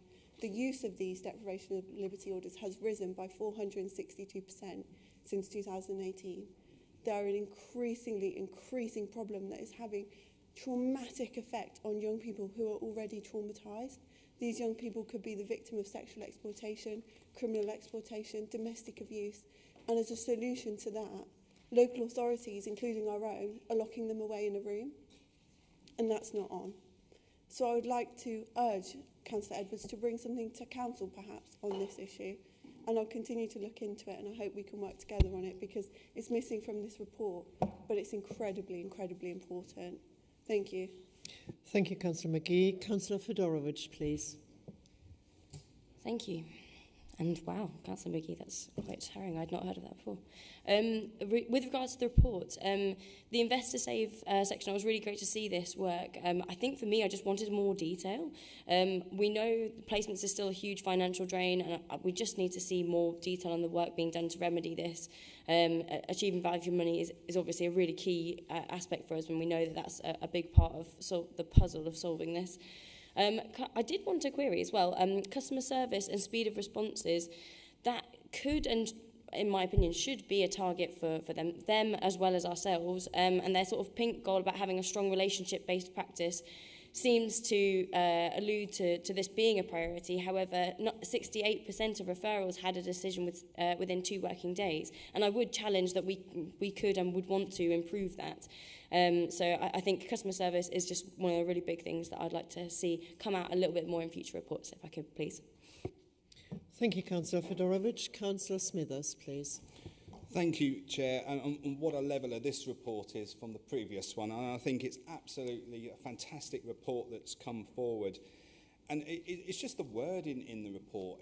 I think it's great. And I think, if we look at, they're wanting to retain the staff, recruit an awesome staff force. It's almost like the children have written that report. And I'm sure, knowing Colin Foster, the Chief Exec of the Children's Trust, he has engaged some of those children in some of his research to sort of have that report put together. It just reflects right from the core of what they're doing is based around the children of Northamptonshire, because as we know it's a joint effort. And the poem that Councillor Edwards refers to, absolutely, it reminds us why we all want to be, or why we all are a corporate parent within this organisation.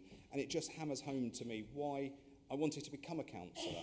It was one of the things that got me involved with a small skate park that the teenagers and the children wanted in my local area, and I felt that I needed to fight the cause for them. I just wanted to pick up on some of the stuff that Councillor Zoe McGee has said about the deprivation of liberty orders. Now, from my understanding, that the deprivation of a liberty order can only be issued by a court, and any restrictions are clearly set out in that order that's issued by that court, not a security guard. And the numbers that you and I thought, sorry, if you didn't say that, I apologise. However, the figures that you were talking about as well as a national figure, not here in Northamptonshire. But I would be very pleased if our excellent interim step-in, whatever we want to call him, DCS, could possibly, if he wishes to, if you indulge him the privilege to, Chair, just to address that fact, if you feel comfortable to do that, Mr. Watts, around the dolls and stuff with children. I'd be very happy for Mr. Watts to do that. Thank you, Chair, and Thank you for putting me on the spot again, Councillor Smithers. I do appreciate it. But actually the points which you're making around the DOLS orders for 16 to 18-year-olds is correct. Has to be authorised by a court. There's a significant amount of work that goes in there. I do think there is something about us perhaps understanding what is the prevalence across our community within Northamptonshire. I'm more than happy to work with our DOLS team and the Children's Trust to get a bit of research that perhaps we could bring back to either EAP or Scrutiny for future opinion. Thank you, Mr. Watson. And thank you, Chair, for indulging that. You're very welcome. Thank you very much. The next one is Councillor Hakewell, please. Thank you, Chairman. We sat here on the 7th of March and we had a resolution put forward by myself and Councillor Best. It's about the children's, and I do absolutely feel that Councillor Edwards has a grasp of this, one of the few who I really admire, and I thank you for bringing that forward. We go back a very, very long time, don't we?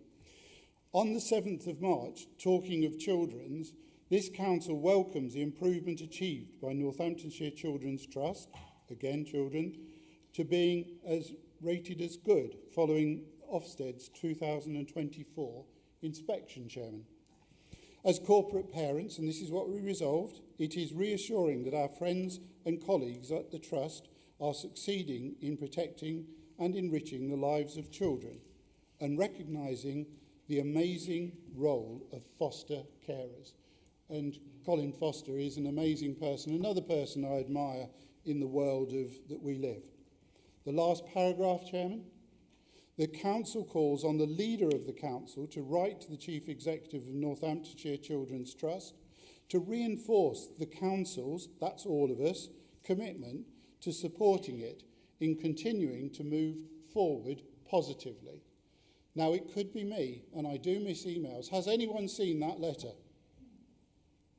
Has anyone seen that letter?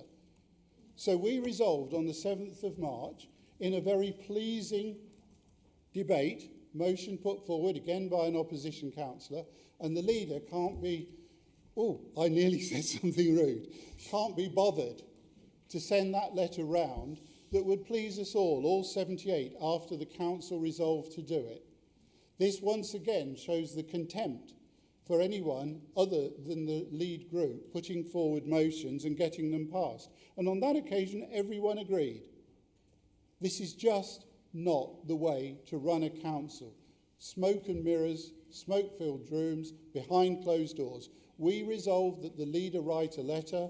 I don't know if the leader wrote it. No one in this room, apparently, has actually seen that letter. So could we, in the spirit of the way in which we're trying to work, have that letter circulated to all councillors first thing in the morning, if indeed it did go, and any response we got from the very venerable and good Colin Foster. Thank you. Thank you, Councillor Hakewell. Councillor Anslow, please. I hadn't planned to speak, but I felt it was important to. The audit, I'm on Audit and Governance Committee, and the Children's Trust is a significant risk as identified by the Audit and Governance. And the comments by Councillor McGee here regarding unregistered providers should be investigated. It's not something we should allow to happen. So I've got a question. Why has the report not been scrutinised by anybody before it came to us tonight?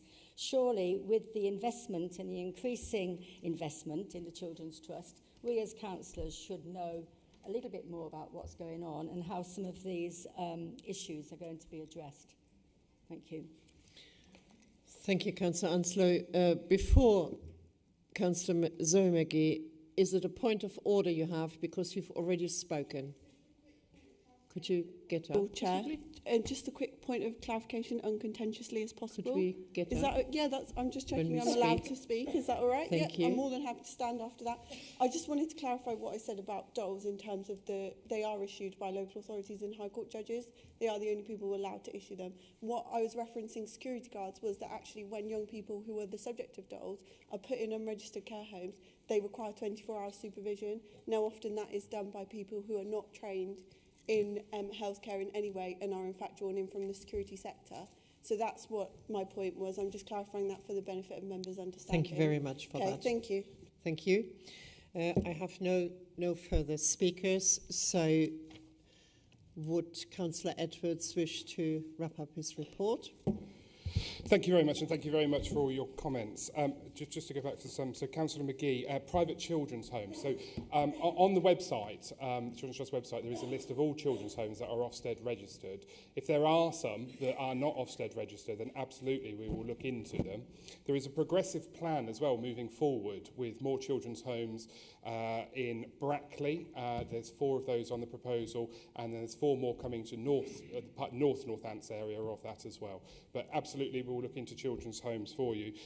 Councillor Maxwell, unfortunately, SEND is not part of the Children's Trust, but I can talk to you, as I often do, about SEND, about what we're doing with that. Councillor McGee, absolutely, I'm happy to work with you on that order, and with David's help, we'll take it and we'll take it to scrutiny and look at what is happening there and if it is affecting any of our children in Northamptonshire. Councillor Federovich, Investor Save, absolutely. Again, I can send you more information on Investor Save. This has progressed in the past 12 months with the establishment of a new board, but I can give you all the information on that and on how well it's doing, which is good. And the customer service, we're always wanting to improve more. So the statistic of 74%, I think you said, absolutely, it should really be 100. So we will work towards that. Councillor Smithers, thank you very much for your positive comments. Absolutely, children is why we do this, isn't it, really? Well, it's why I do it, and I'm sure many of you there.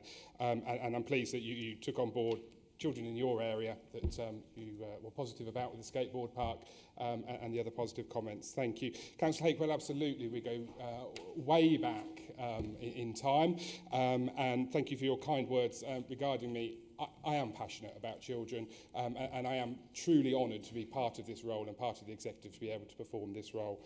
And with the foster carers, I did attend a foster carer celebration ceremony, and so that involved the children and that involved the adults as well. So that was really positive. And Councillor Anslow, this report did go to executive in March. Now, I know you are generally at an executive meeting, so whether you missed that one or not, I'm not sure, but it did go to the executive meeting in March. And that is the end of everything. So thank you very much, and I so move this report. Thank you very much, Councillor Edwards. With that, we will move to the vote now, and please use your electronic voting button. Excuse me. When it appears on your microphone unit, and you will then have 30 seconds to press a button. The vote is now commenced.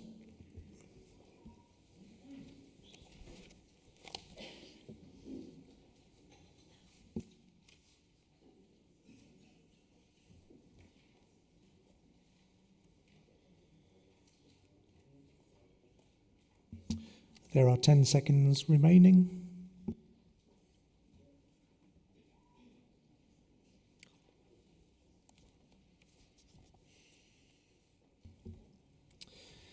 That concludes the vote with 56 votes in favour, 2 abstentions and 0 against. Therefore, the approval has been granted and this report is carried. Thank you very much. We turn to agenda item 12, the Revenue and Capital Programme Update 24-25. Please may I see Councillor Lloyd Bundy to move and present the report. Thank you, Madam Chairman. There are a number of updates to both the revenue and capital programmes that I presented to Council in February that require approval by Council this evening. This Council, as with many other councils, has seen a sharp increase in the young people requiring SEND support. Since 2018, we have seen a rise of nearly 39%. The recent Ofsted inspection identified significant challenges that this authority faces, and forecasts predict that the requirement will only increase in the foreseeable future. It is requested that to enable the service to deliver the Ofsted Local Area Partnership Priority Action Plan, a one-off funding from reserves be used to fund a time-limited resource of £707,000. Also, a request to increase the staffing budget to accommodate the recruitment of permanent staff into education support services of £141,000 for education psychology services and £66,000 for education health and care services for 24-25 and ongoing into the MTFP. This will also reduce our reliance on agency staff. There were also some requests for the capital programme at the 15th of August executive. And the next request is for the reprofiling of the Highways Maintenance Capital Funding Scheme, bringing forward the funding budgeted for 26-27 into this year and 25-26. The proposal is for £1.5 million into 2024-25 and £500,000 into 25-26, and reducing the 26-27 budget by £2 million, thus keeping the £9 million additional funding that was announced in February. The third request is for the environment of the Phase 2 Refugee Resettlement Programme scheme of £2.478 million to the Rough Sleepers accommodation budget. This is due to the applications of the scheme not being realised and an agreement with MHCLG to repurpose grant funding. And finally, a request for the environment of £1 million from the Estate Stock Condition Scheme in the development pool into the General Fund Budget Stock Condition and Work Transformation Schemes to fund upgrade and maintenance of NNC properties. Can I remind members that tonight is not the time to discuss the merits of the various projects. It is to agree the funding. And with that, I'm very, very happy to... Thank you very much, Councillor Bundy. And may I see Councillor Kevin Watt to second this item? Happy to second this item. Thank you. Are you reserving your right to speak? No. Okay, thank you. With that, I open it up for debate, and Councillor Lee. Thank you very much, Madam Chair. Recommendation 1A and B, allocating funds from reserves to implement the Ofsted priority plan, is a prudent course of action. However, I must express strong reservations regarding recommendation 2A, which entails the reprofiling of the Highways Maintenance Capital Funding Scheme. In my view, the terms reprofiling on page 164 and front-loading on page 167 are in essence euphemisms that obscure the reality that we are effectively borrowing against our future highways fund to address current issues. This approach will result in a £2 million reduction in the budget for 26-27, potentially leaving us with significantly diminished reserves at that time. Consequently, I must strongly object to recommendation 2A. I mean, a £2 million reduction in the budget for highways from the 9 million envelope. Thank you. Thank you very much, Councillor Lee. Councillor Hakewell, please. I'm not quite sure why the portfolio holder says it's not a time to debate. I thought that's what councils were about. And listening to our residents and understanding, maybe scrutiny not welcome, Councillor Bundy. So you're going to get some. In 5.6, I'm picking up the similar point to that of Councillor Lee. The reprofiling of the Highways Maintenance Capital Funding Scheme. I appreciate it's a sensitive year up to May 25, and therefore I won't suggest there's any reason in that we're trying to actually backfill, quite literally, potholes and roads. But in the last part of that, effective use of funding to front load, can the portfolio holder tell me, given the current performance and lack of scrutiny of Kier highways and the state our roads are in now, can you tell me how spending another £1.5 million this year is actually going to find the workers, the tarmac, are you listening? The workers, Councillor Binley, I'm sure will talk to you after the meeting, how we are going to find the human and physical resources to put what is effectively one half more of the project halfway through the year we're already in to be able to achieve that. And will it just come out as, once again, the capital programme not working properly? But can he reassure me that we have the resources within Kier, the people, human, physical, to actually do this job? Or is it just pie in the sky and a line on a future manifesto? Thank you. Thank you, Councillor Hakewill. Councillor Edwards, please. Thank you, Chair, and I support this report, particularly the use of the Transformation Reserve for the SEND service improvement. We know we've got a lot to do with the SEND programme, and this money will allow us to increase the number of staff in the EHCP team and to reduce the number of interims. The experts do not come cheap, and this will also allow us to be led by subject matter experts to show us and teach us. SEND is a huge part of Northampton's budget, but an increase is needed. We know the demand on SEND is also increasing, and we must look at every opportunity for this money to be used, and this money is a welcome addition. Thank you, Councillor Edwards. Councillor Lynn Buckingham. Thank you very much. And Councillor Edwards has said this is transformation money. Shouldn't be transformation money. We identified in December last year that there had been no budget put in place for any remedial work that was thrown up from the SEND inspection. So for me, whilst I welcome the investment, should have been done properly in the first place.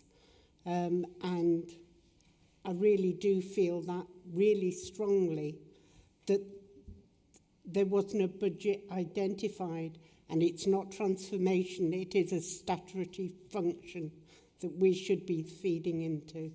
Thank you. Thank you, Councillor Buckingham. Councillor John McGee, please. Thank you, Chair. I totally agree with Councillor Edwards on the SEN budget, but what I will say, because two people skirted round it, the one on the highways and filling potholes is a political stunt for the election coming up.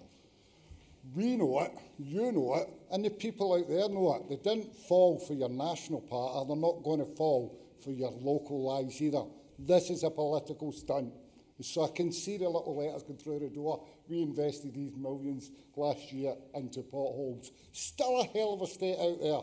I went into a road yesterday, the whole road is full of potholes. Half of them are marked, half of them are not. So we're going to pay for somebody to come out, do one half, for them to come back in 3 or 4 weeks' time and do the other half. You are failing.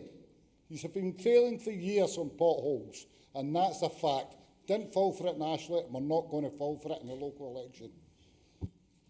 Thank you, Councillor McGee. Councillor Binley. Thank you, Chair. Oh, well, this is a difficult act to follow, isn't it? Anyway, lack of scrutiny. Councillor Hakewill, Keir came in to scrutiny not all that long ago to scrutinise the first year of the Keir contract. I can't recall whether you were there or not, but it has been scrutinised. Resources, you mentioned resources. Yes, there are the resources. Let me explain this so that there's absolutely no confusion. This £9 million, to start with, I know everybody's saying it's a political stunt. Just FYI, this is actually an officer-driven decision, and it is a decision that I actually endorse. Because this is about investing to save. Why is this about investing to save? This is capital improvements. This is not about filling potholes. This is about resurfacing roads. The programme is published on our website. It says where's being done. It's all published. It even says where the money is coming from, which pot of money it's coming from.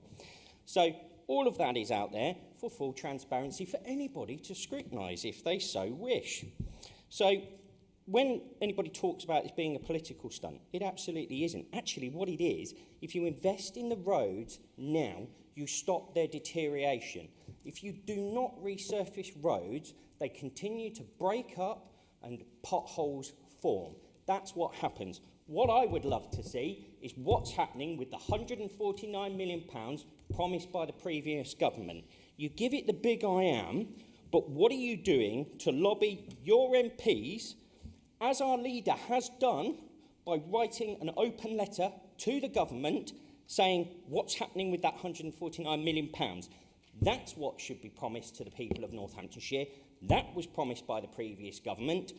Why aren't you driving that forward to make sure that your Labour government are delivering for the people of Northamptonshire? Instead of turning it round on us... Councillor Binley, could you please wrap up? Of course. Thank you, Madam Chair. So instead of criticising NNC, who have actually invested £9 million, lobby your own MPs, please. Thank you, Councillor Binley. Councillor Smithers. Councillor Smithers? Could we have one meeting that would be so beneficial? Councillor Smithers. Thank you, Chair, and I welcome this report. It shows the ambition of this council. It shows what we're achieving and what we're doing. And I've got to put some figures out there, which I've just pulled out from here. And I'm disappointed because Scrutiny, as I've said, is working very well. Cast your minds back to the 7th of September 2023. 4 requests from councillors were accepted onto the work programme, one of which was via a briefing note issued to councillors. 27th of November 2023, there was a request from councillors including, and it was referred to the EAP for consideration as possible policy development item. 29th of April 24, there were 3 requests from Corporate Scrutiny Committee, all accepted onto the work programme.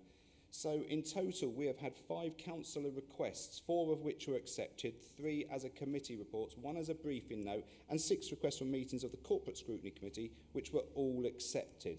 Now, that is telling me that scrutiny is working. We are working with the elected members on scrutiny as a council, which is why I'm confident that our scrutiny process here is good. But as I said before, I will caveat it. It's not beyond being better. Everything is up for being better. But I absolutely resent the constant barrage of ill information from a councillor over from the Independents there who... Well, you want to identify yourself. Well done, you. But I'm really... And what you have to understand is this effect that it has on staff as well, who work so hard on these committees to ensure that we, as a council, can function. I'm proud of what we do here. I'm proud of what the officers do on supporting scrutiny, and I am proud of all of the scrutiny panels that we have. Thank you very much, Chair. Thank you, Councillor Smithers. Councillor Graham Lawman. Thank you, Madam Chair. I'm sure the residents that Councillor McGee so happily talks about will be delighted to see an investment in our infrastructure being taken at promptly. But my point is to Councillor Hakewell. In fact, highways are due to come to the next place and environment scrutiny, and he is welcome to attend and contribute on the things. Thank you, Councillor Lawman. Councillor Pengelly. Yeah. Could you stand up, possibly? Thank you. You don't have to stand up, but I will do, Chair. Thank you for you, because I'm just wondering whether the money that's coming in, this extra money, will that allow Kia to get their extension of the contract? There are 2 meetings in the last 2 weeks. We've been told that Kia will be able to extend their contract in the next few months if they reach the KPIs. That's what officers have told us. It's on record being said last week at the scrutiny meeting. Just wondering, will that allow Kia to be able to extend the contract? Because I tell you now, if they get a year extension, the people of Northamptonshire will not be very happy. It has to be, any extension of their contract must be scrutinised. Thank you, Councillor Pengelly. I have no other speakers registered. Councillor Bundy, do you wish to sum up? Thank you, Chair. I think most things have been summed up by my colleagues. What I would say is that at the time of the budget, the profiling of the £9 million, we didn't have the works programme from Kia. We now have the works programme from Keir, which has allowed us to actually front-load the system.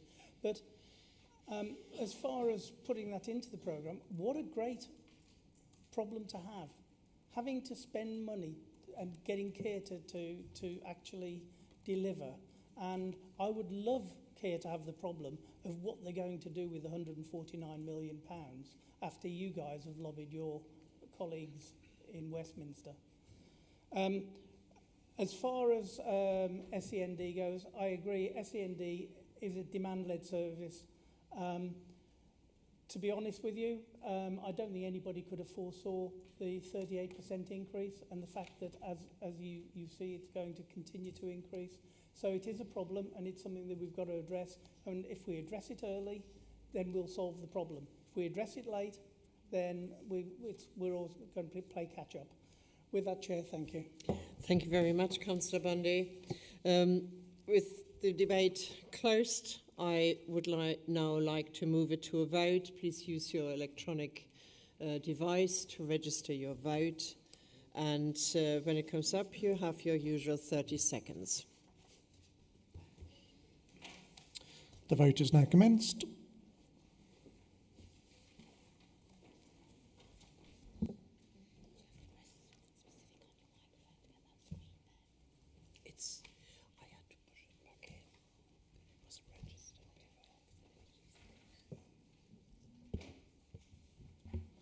Now there are 10 seconds remaining.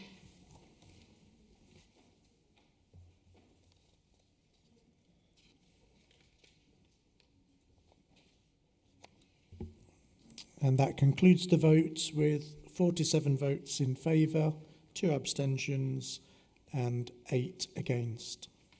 With that, the Revenue and Capital Programme report is carried. Thank you very much. We turn to the urgent item that Councillor Smithers had brought forward earlier, and I believe it is our Sanjit Saul who will introduce this. Thank you, Chair. Councillors, this report is presented to you to provide an update on the current membership of the Council and to seek declaration of vacancy for the Burton and Broughton ward. The background to the report is set out at paragraph 4 of the report and the recommendations at paragraph 3. Councillors, I therefore present this report to you for consideration. Thank you. Councillor Smithers. Thank you very much, Chair. I hereby move the report, and I would just like to thank Chris Smith-Haynes for her dedication, years of dedication to local government. I'm sure some of my colleagues across there know her from the county council days. She was a formidable figure. She even had Big Daddy and Giant Haystack shaking in their boots, if any of you are old enough to remember who those individuals are.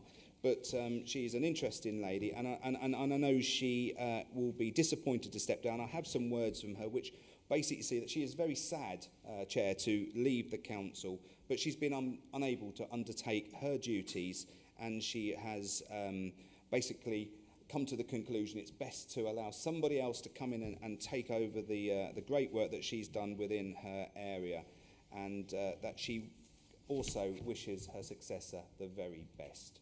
Thank you. And I think Councillor Howes will second my motion. Thank you very much. Councillor Howe, do you reserve your right to speak, or?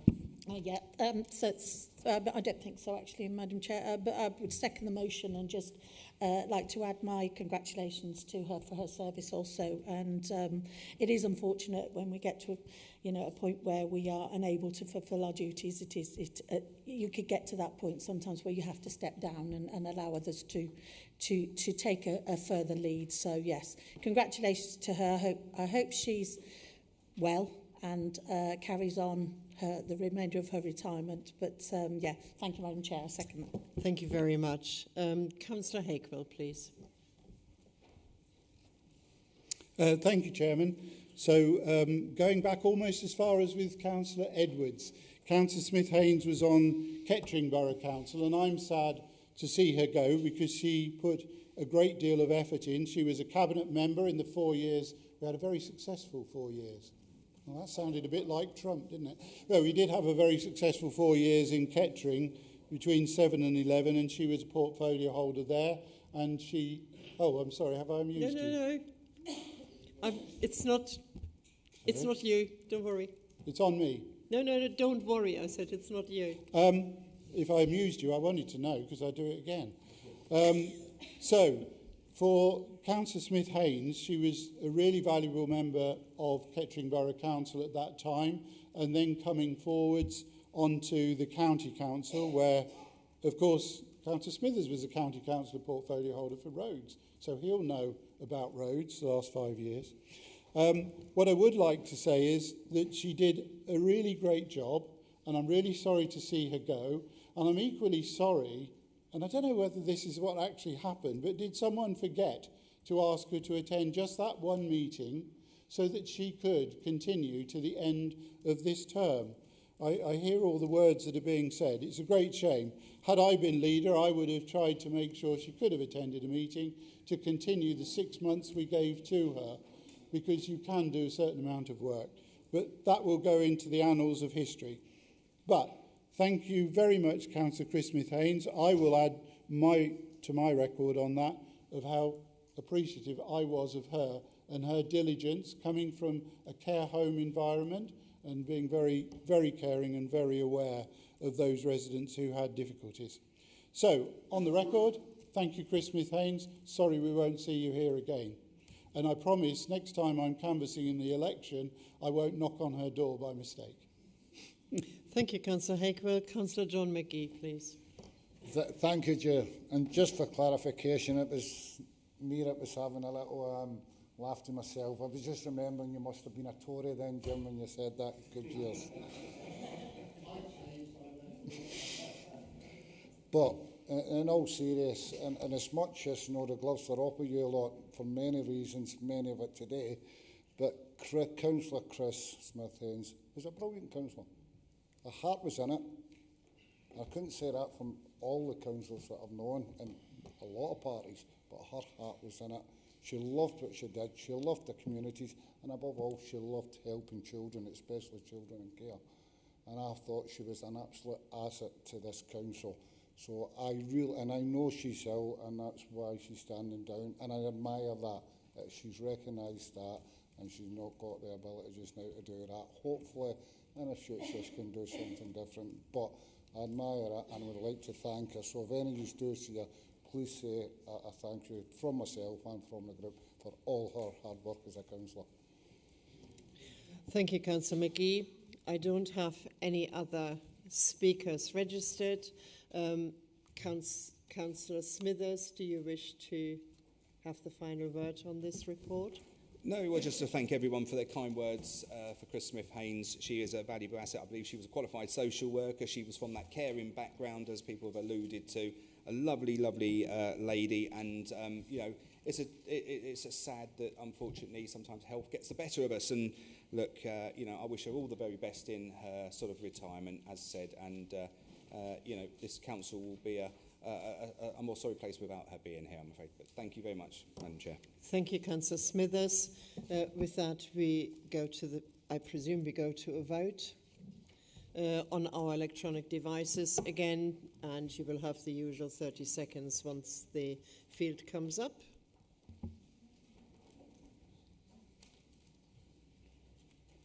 The vote is now commenced.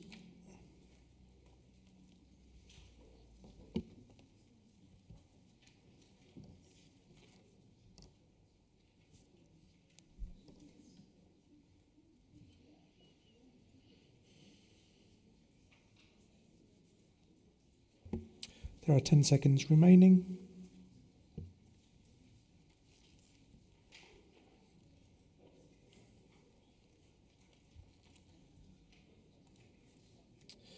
That concludes the votes with 57 votes in favour, 0 abstentions and 0 against. Thank you. With that, this report is agreed, and I wish, on behalf of the Councillor Chris Smith-Haynes, all the best for the future. We turn to agenda item 13, motions on notice. We have one motion on notice for consideration, and it's as printed in your agenda papers. Please note that I expect all contributions to be concise and please respect the time limits that apply. A mover of a motion has a maximum of 5 minutes to speak. All other contributions are a maximum of 3 minutes. I have got my iPhone in front of me now. I will watch the time, irrespective of who it is. And with that, the motion to, may I see Councillor Emily Fedorovich to move the motion, please. Thank you, Chair.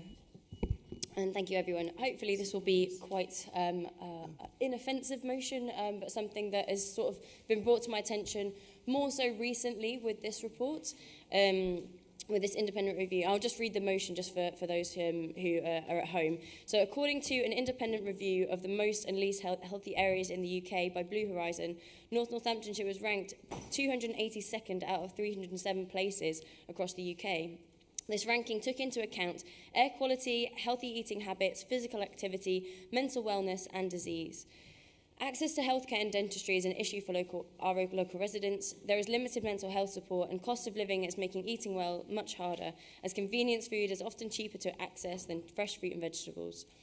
We therefore call upon this council to consider how we can tackle these issues and better support our residents in these areas by influencing through the ICB to support increased access to doctors, nutritionists and dentists.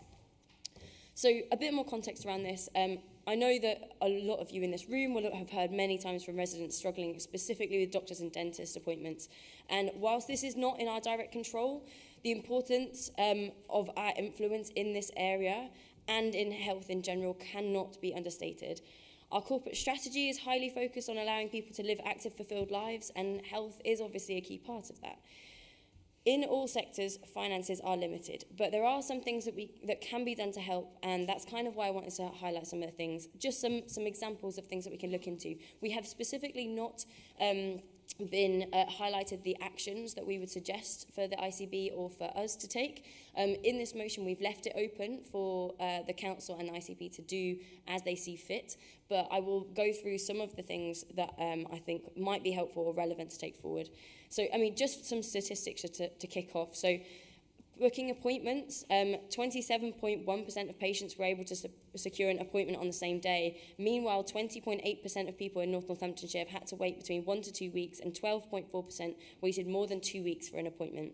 For dental care access to dental care is a core concern, with 30.8% of those seeking an NHS dental appointment reporting difficulties in securing one. And I know I've seen this also from many other reports directly to myself. This is consistent with broader challenges of accessing NHS dental services across the region and across the UK, where availability and access still remain significant issues. These statistics reflect the ongoing strain on our healthcare services in Northamptonshire and North Northants, underscoring the need for improvements in accessibility and service delivery. I've already discussed with the ICB about appointment systems, and they've said to me that each practice has their own appointment booking system and that no technology has been shared or unified, even though we are aware that this is a problem. Having one system would potentially be a more efficient and effective way forward, but it may not be the correct way. So this is where we need to work, use our influence through the ICB to get the outcome needed, which is for people to be able to book appointments quickly and easily. Prevention is also always better than cure, as we well know. So one aspect that I would love to see us look at more as a council and through the ICB is integrating dental care habit education into our educational offerings for schools, or with partners who are already going out and working with schools. This could be something that is quite quickly done. So in terms of mental health services, we know that they're stretched to the absolute limit. I've got residents who have come to me who used to live in Leicestershire and actually have moved here and now get no mental health support. They've gone from having really good mental health support in other counties to having nothing here. And that is really, really stark. I've spoken to sort of senior staff at Kettering General Hospital about what their ideal solution would be.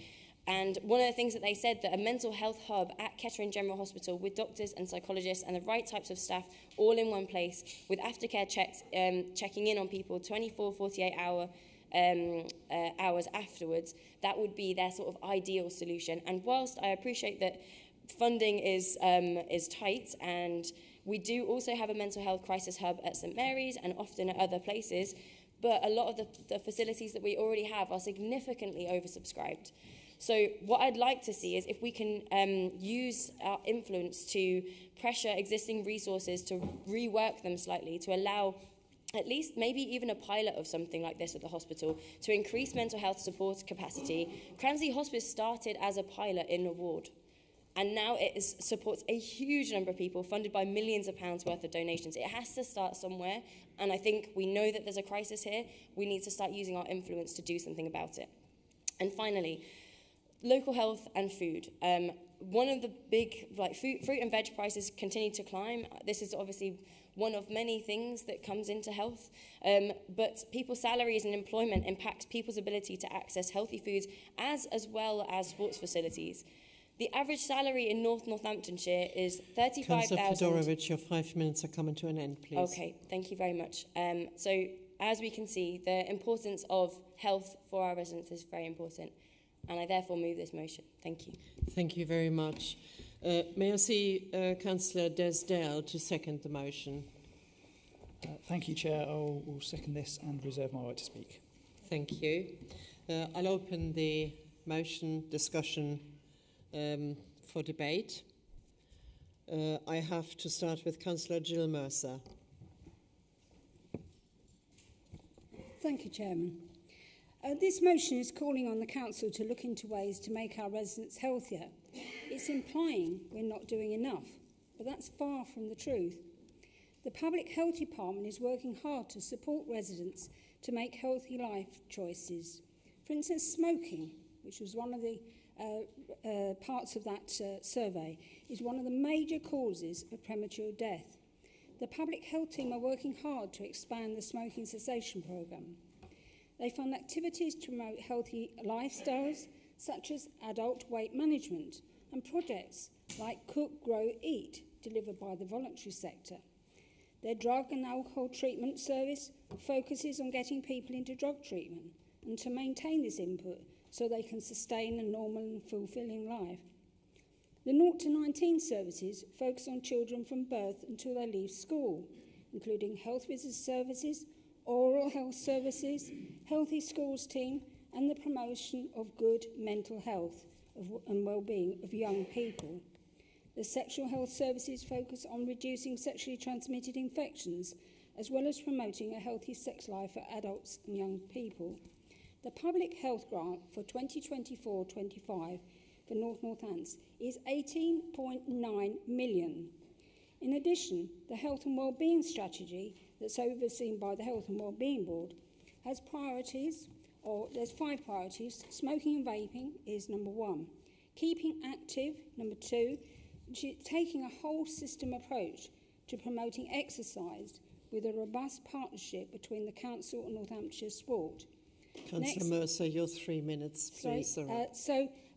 We do an awful lot at the moment, and so I cannot support this motion, which seeks to denigrate the work that's been done by the Council. Thank you, Councillor Mercer. Councillor Howell, please.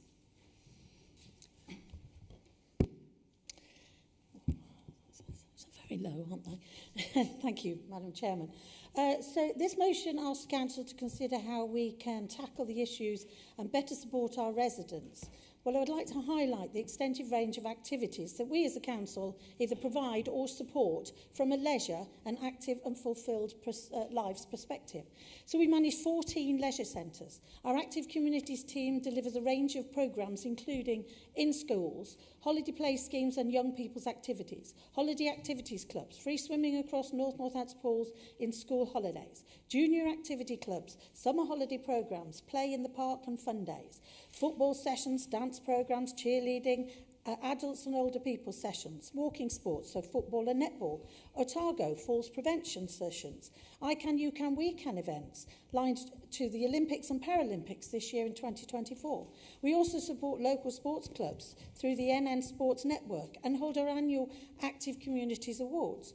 Our health and fitness teams deliver a range of programmes within council-managed facilities and are supporting leisure contractors to develop and train staff to be able to deliver further programmes. And these include activity on referral, phase 4 cardiac rehab, cancer rehab, stroke rehab, pulmonary rehab, return to exercise following COVID infection, good boost, water-based wellbeing programmes, water-based lessons and exercise, studio-based and outreach activity classes. We also deliver public health funded programmes such as Active for Health, Active Families, Wellbeing Walks, recruited 81 walk leaders running at least 23 walks a week so far.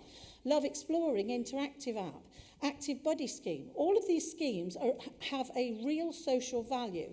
Research undertaken by 4Global for NN Leisure outlined the social value generated by the leisure facilities across Northamptonshire. And during that data collected in 2023, and it's over £16.6 million in that year alone. Madam Chairman, whilst I could go on to produce further details of the fantastic work our teams are doing, I find it quite frustrating that the members do not recognise the achievements we have made since vesting day and the dedication of our staff in already supporting our residents. Whilst I recognise and acknowledge the issues with access to doctors, nutritionists and dentists, I can only imagine the situation getting a whole lot worse over the winter period, since this government has cut the winter fuel allowance to a great number of our pensionable residents.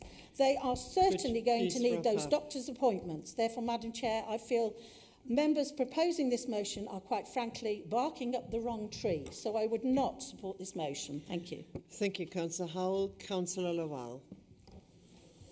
Thank you, Madam Chairman. So, Councillor Fedorovich, I join you in your concerns regarding access to GPs and dentistry, but I must remind you that these issues fall within the remit of the Health Scrutiny Committee, which I have the privilege of chairing. We are actively engaged in addressing these matters and are holding the Integrated Care Board to account. Our committee on the 14th of November of last year scrutinised the issue of NHS dental appointment accessibility and provided the ICB with detailed recommendations. As you are also likely aware, this matter is of significant national concern, but we are still committed to ensuring that our local services rise to the challenge. Regarding access to healthcare and particularly GP appointments and availability, this issue has been a focal point in several of our recent scrutiny meetings. Our committee will be meeting with the ICB again on the 12th of November to comprehensively scrutinise GP access and discuss potential improvements. I invite you, along with any other interested members of the public, to attend this proceeding and satisfy yourself that these matters are taken seriously and we're making aptly recommendations where necessary. As your motion specifically calls for the consideration of issues that are already being thoroughly examined by the Health Scrutiny Committee, I cannot support this evening. However, I commend your dedication to these crucial matters and encourage you to engage with our committee's ongoing work in this area. Thank you. Thank you, Councillor Laval. Councillor Andy Mercer. Thank you, Madam Chairman. I'm not going to support this motion, but I'd like to talk a little bit about the background and how we could deal with these issues. The single most avoidable cause of ill health in our community is smoking. There's no question about that. When my father was young, he started smoking at the age of 5. Cheap cigarette machines were freely available everywhere. Anyone put a penny in, they got 2 cigarettes out, and they encouraged people to start smoking at the earliest possible age. He stopped smoking when he was 18. Around his late 70s, he caught flu, which eventually killed him. He went into the local hospital, not Kettering General, I think it was Northamptonshire and Norwich, and they did an MRI scan of his lungs and said they were badly scarred.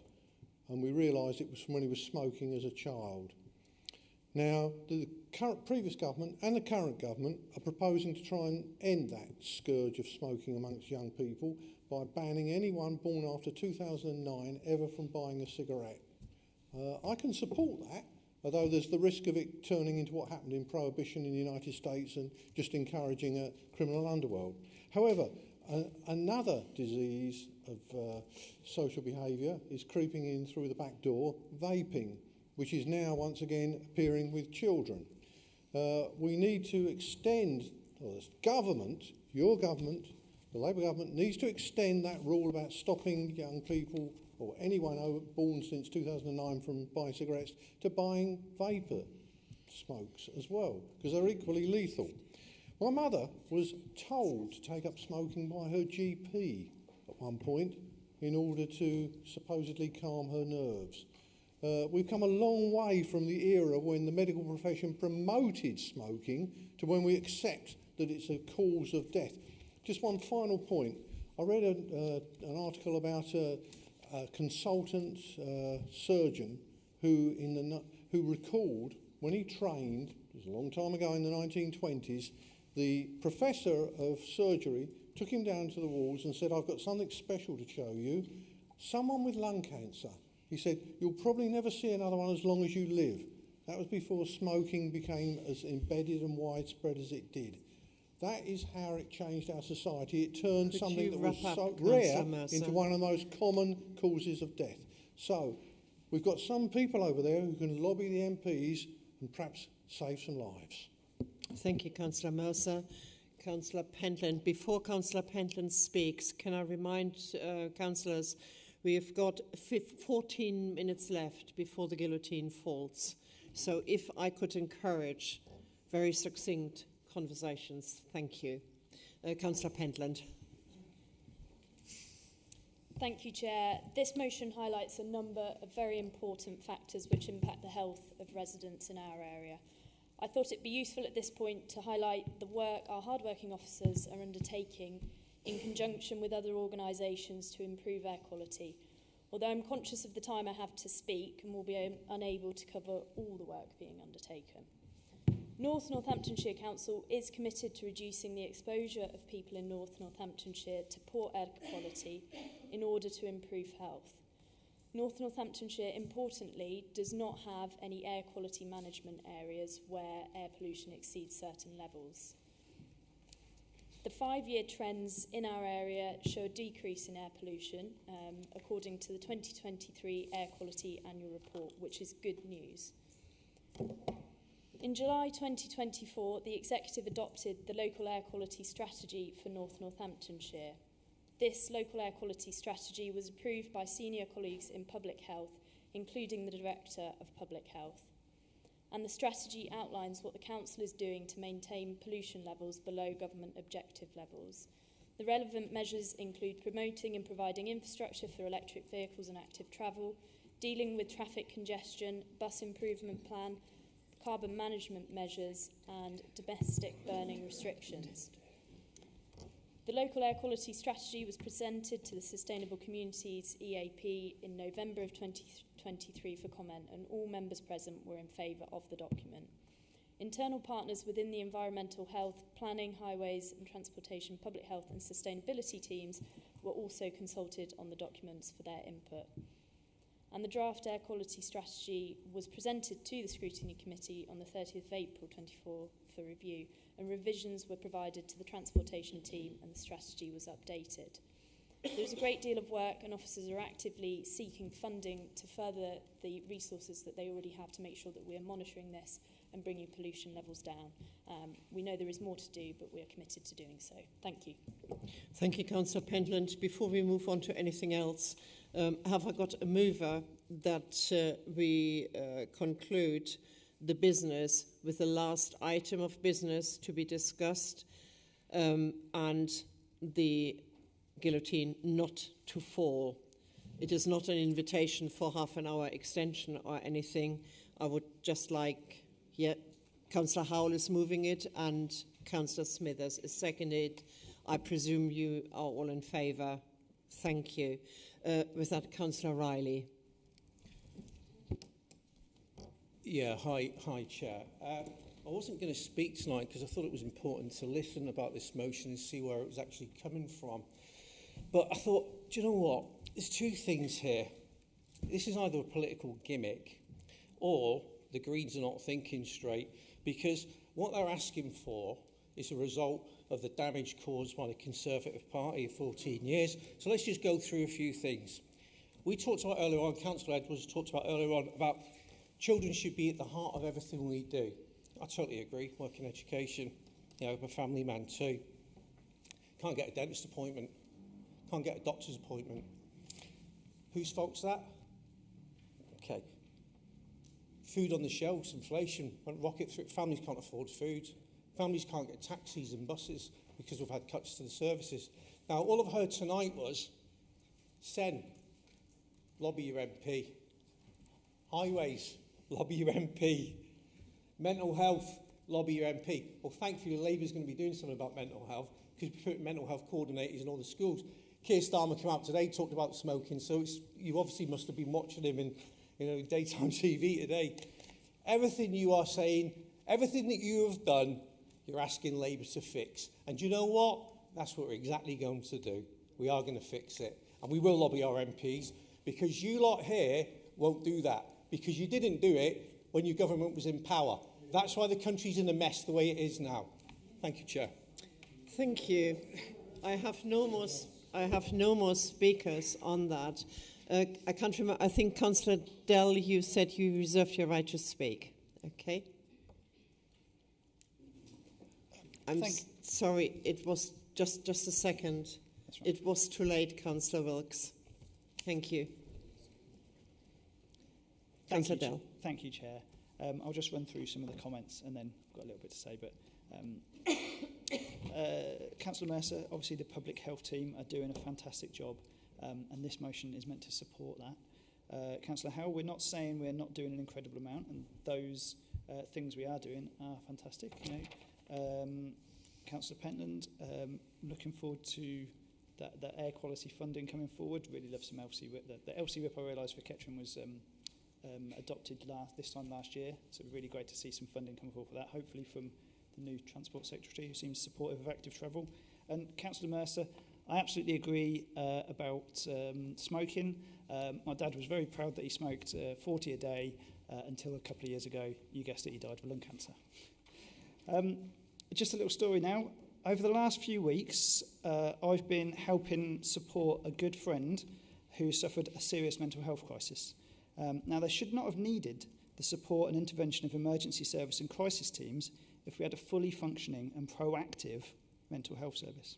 I know this isn't all under our council's remit, but the swinging cuts to the NHS, as well as the huge increase in demand in our mental health services, are not to do with this council.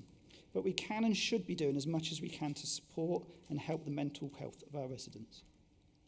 I'd like to say a big thank you to those members of the police, ambulance service, NHFT crisis response unit, urgent care and assessment team, and those staff in our crisis cafes from NHFT and Kettering Mind, many of whom I've met personally and hugely admire for their professionalism.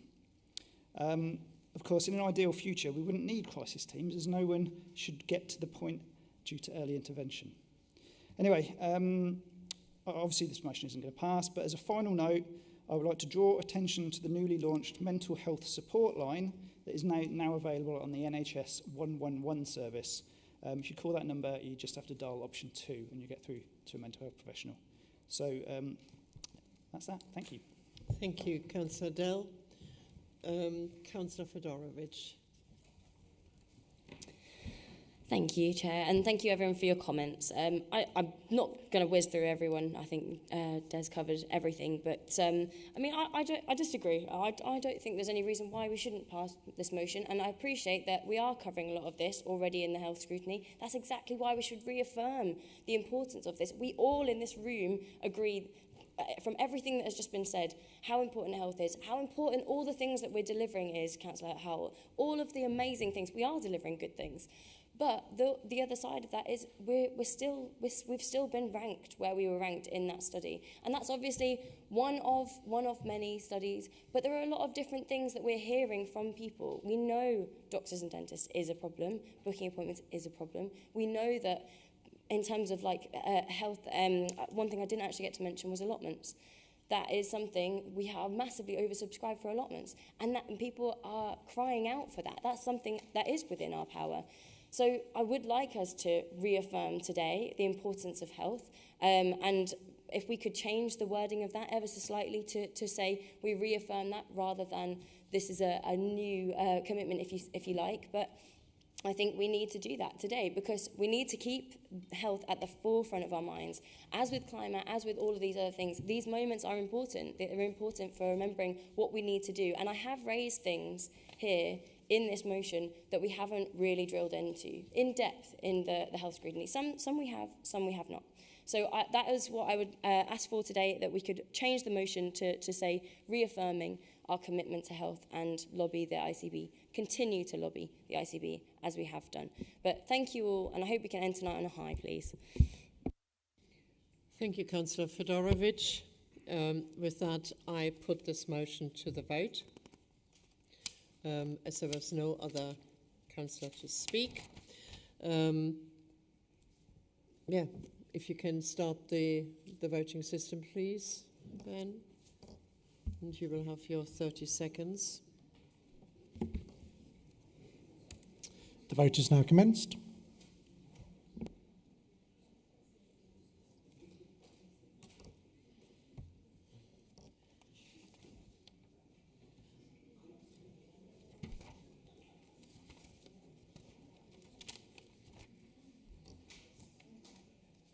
You have 10 seconds remaining.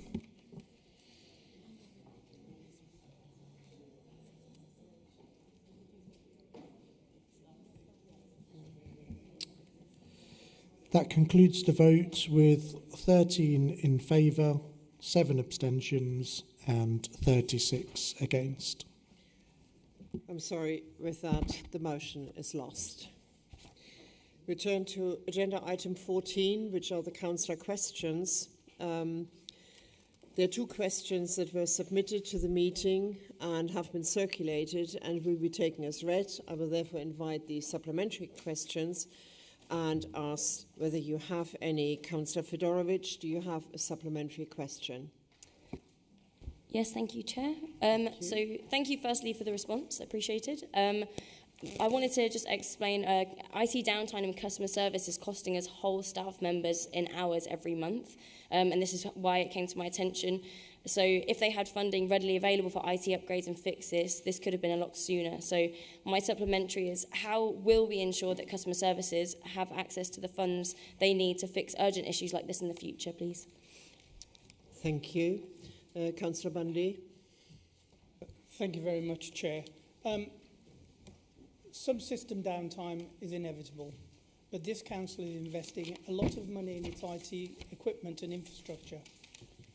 The IT staff work diligently to get services users back online when outages do occur, and outages are logged and assessed by the IT team that ensures that future preventative action is taken. Service users report that they feel that their issues are resolved quickly when repaired. Outages that affect all users are very, very rare. Issues are often related to internet connectivity, which can be impacted by numerous factors in the workplace. So we are doing... well, basically what I'm saying is that we are doing everything to mitigate any outages that we have, and we make sure that they don't reoccur. Thank you, Councillor Bundy. Question 2 was presented also by Councillor Fedorovich. Do you have a supplementary question? Yes, thank you, Chair. And thank you also for the answer, for the reply to this. It seems that what you've said is that our hands are tied, and I never believe that for a second. I've raised this again because my question hasn't been fully answered the first time and still remains unclear. It's clear that we're waiting for funding, as this is the current plan, but this does not align with the bold and ambitious values I know we have as a council. You say in your response that food waste collection will save us money, so I'd like to know the cost of bringing in the infrastructure early, and if we have explored other options that could be considered, such as collaboration with local organisations able to access funding that NNC cannot access. Thank you. Absolutely. Councillor Carr, I'm delighted. Thank you. Apologies, Councillor Fedorovich. A mobile had an interaction with Council. Thank you very much. Councillor Binley, either a written answer or... No, I'm more than happy, Chair, to answer verbally now. I'm sorry, Councillor Fedorovich. I did think that the answer was comprehensive. When I helped put this together, I recall, and it is in there, the main reason it's not around funding, it's around the procurement. Number one, as of course I'm sure Councillor Bunday will bore you with the details if you so wish on procurement. There are some rather extensive rules around local government procurement, which we must follow. Second thing is, with the Environment Act 2021, as amended, pretty much every local authority up and down the country are all doing exactly the same thing. And unfortunately, what that does is that puts a strain on the supply chain that are going to be supplying the vehicles, supplying the bins, supplying all of that equipment. So the problem is, it's not about the money, it's about A, the procurement process, but also B, the lead times, because every local authority has gone to the same people that can supply the products and basically said, can we have them please? So there is a really long lead time. I can assure you that our officers have said if they could bring this forward, as you rightly say, because it does save us money, it means less waste going in general refuse, which goes into landfill. That saves us money because it's cheaper to divert it to the food recycling than it is to put it in landfill. So we would absolutely do it sooner if we could, but unfortunately we are restricted. If we can bring it ahead, we will bring it ahead, but we have to be realistic and say that is the deadline. If we can do it before, we will. Okay. Thank you, Councillor Binley. You will be pleased to hear that concludes the Councillor's questions for tonight. Agenda item, urgent items. There are no further urgent items of business to be considered on the agenda, and I would like to thank you for all your contributions and also the members of the public who either have been watching or were in the public gallery earlier on, unfortunately, during an interaction. I wish you a safe journey home, and I'll see you again at the full council meeting in October. And before you shut off, can you please pop into your diaries? I have a chairman's event arranged, and it will be quite some concert at the Corby Core Theatre, and it will be on the 31st of January, which is a Friday night. The estimated time at the moment, because we're in the early stages of the planning, is 7:30 start. It will be featuring or headlined by one major choir and loads of local choirs as well. And I hope for your support. I have no other details. As I said, we are in the early stages, but I'm also looking for raffle prizes, however small or whatever. Just let me know, and I'll get them picked up, or I'll pick them up myself. Anything you can spare, and everything, all the profit from my charity event will go to Teamwork Trust. And remember what I said in May, they are looking to raise about I'm looking to raise about £4,000 for a laser cutting machine that can be interchanged between the 3 centres to help the 120 users in their work, in outsourcing work and everything else. And I would very, very much hope for your support. So with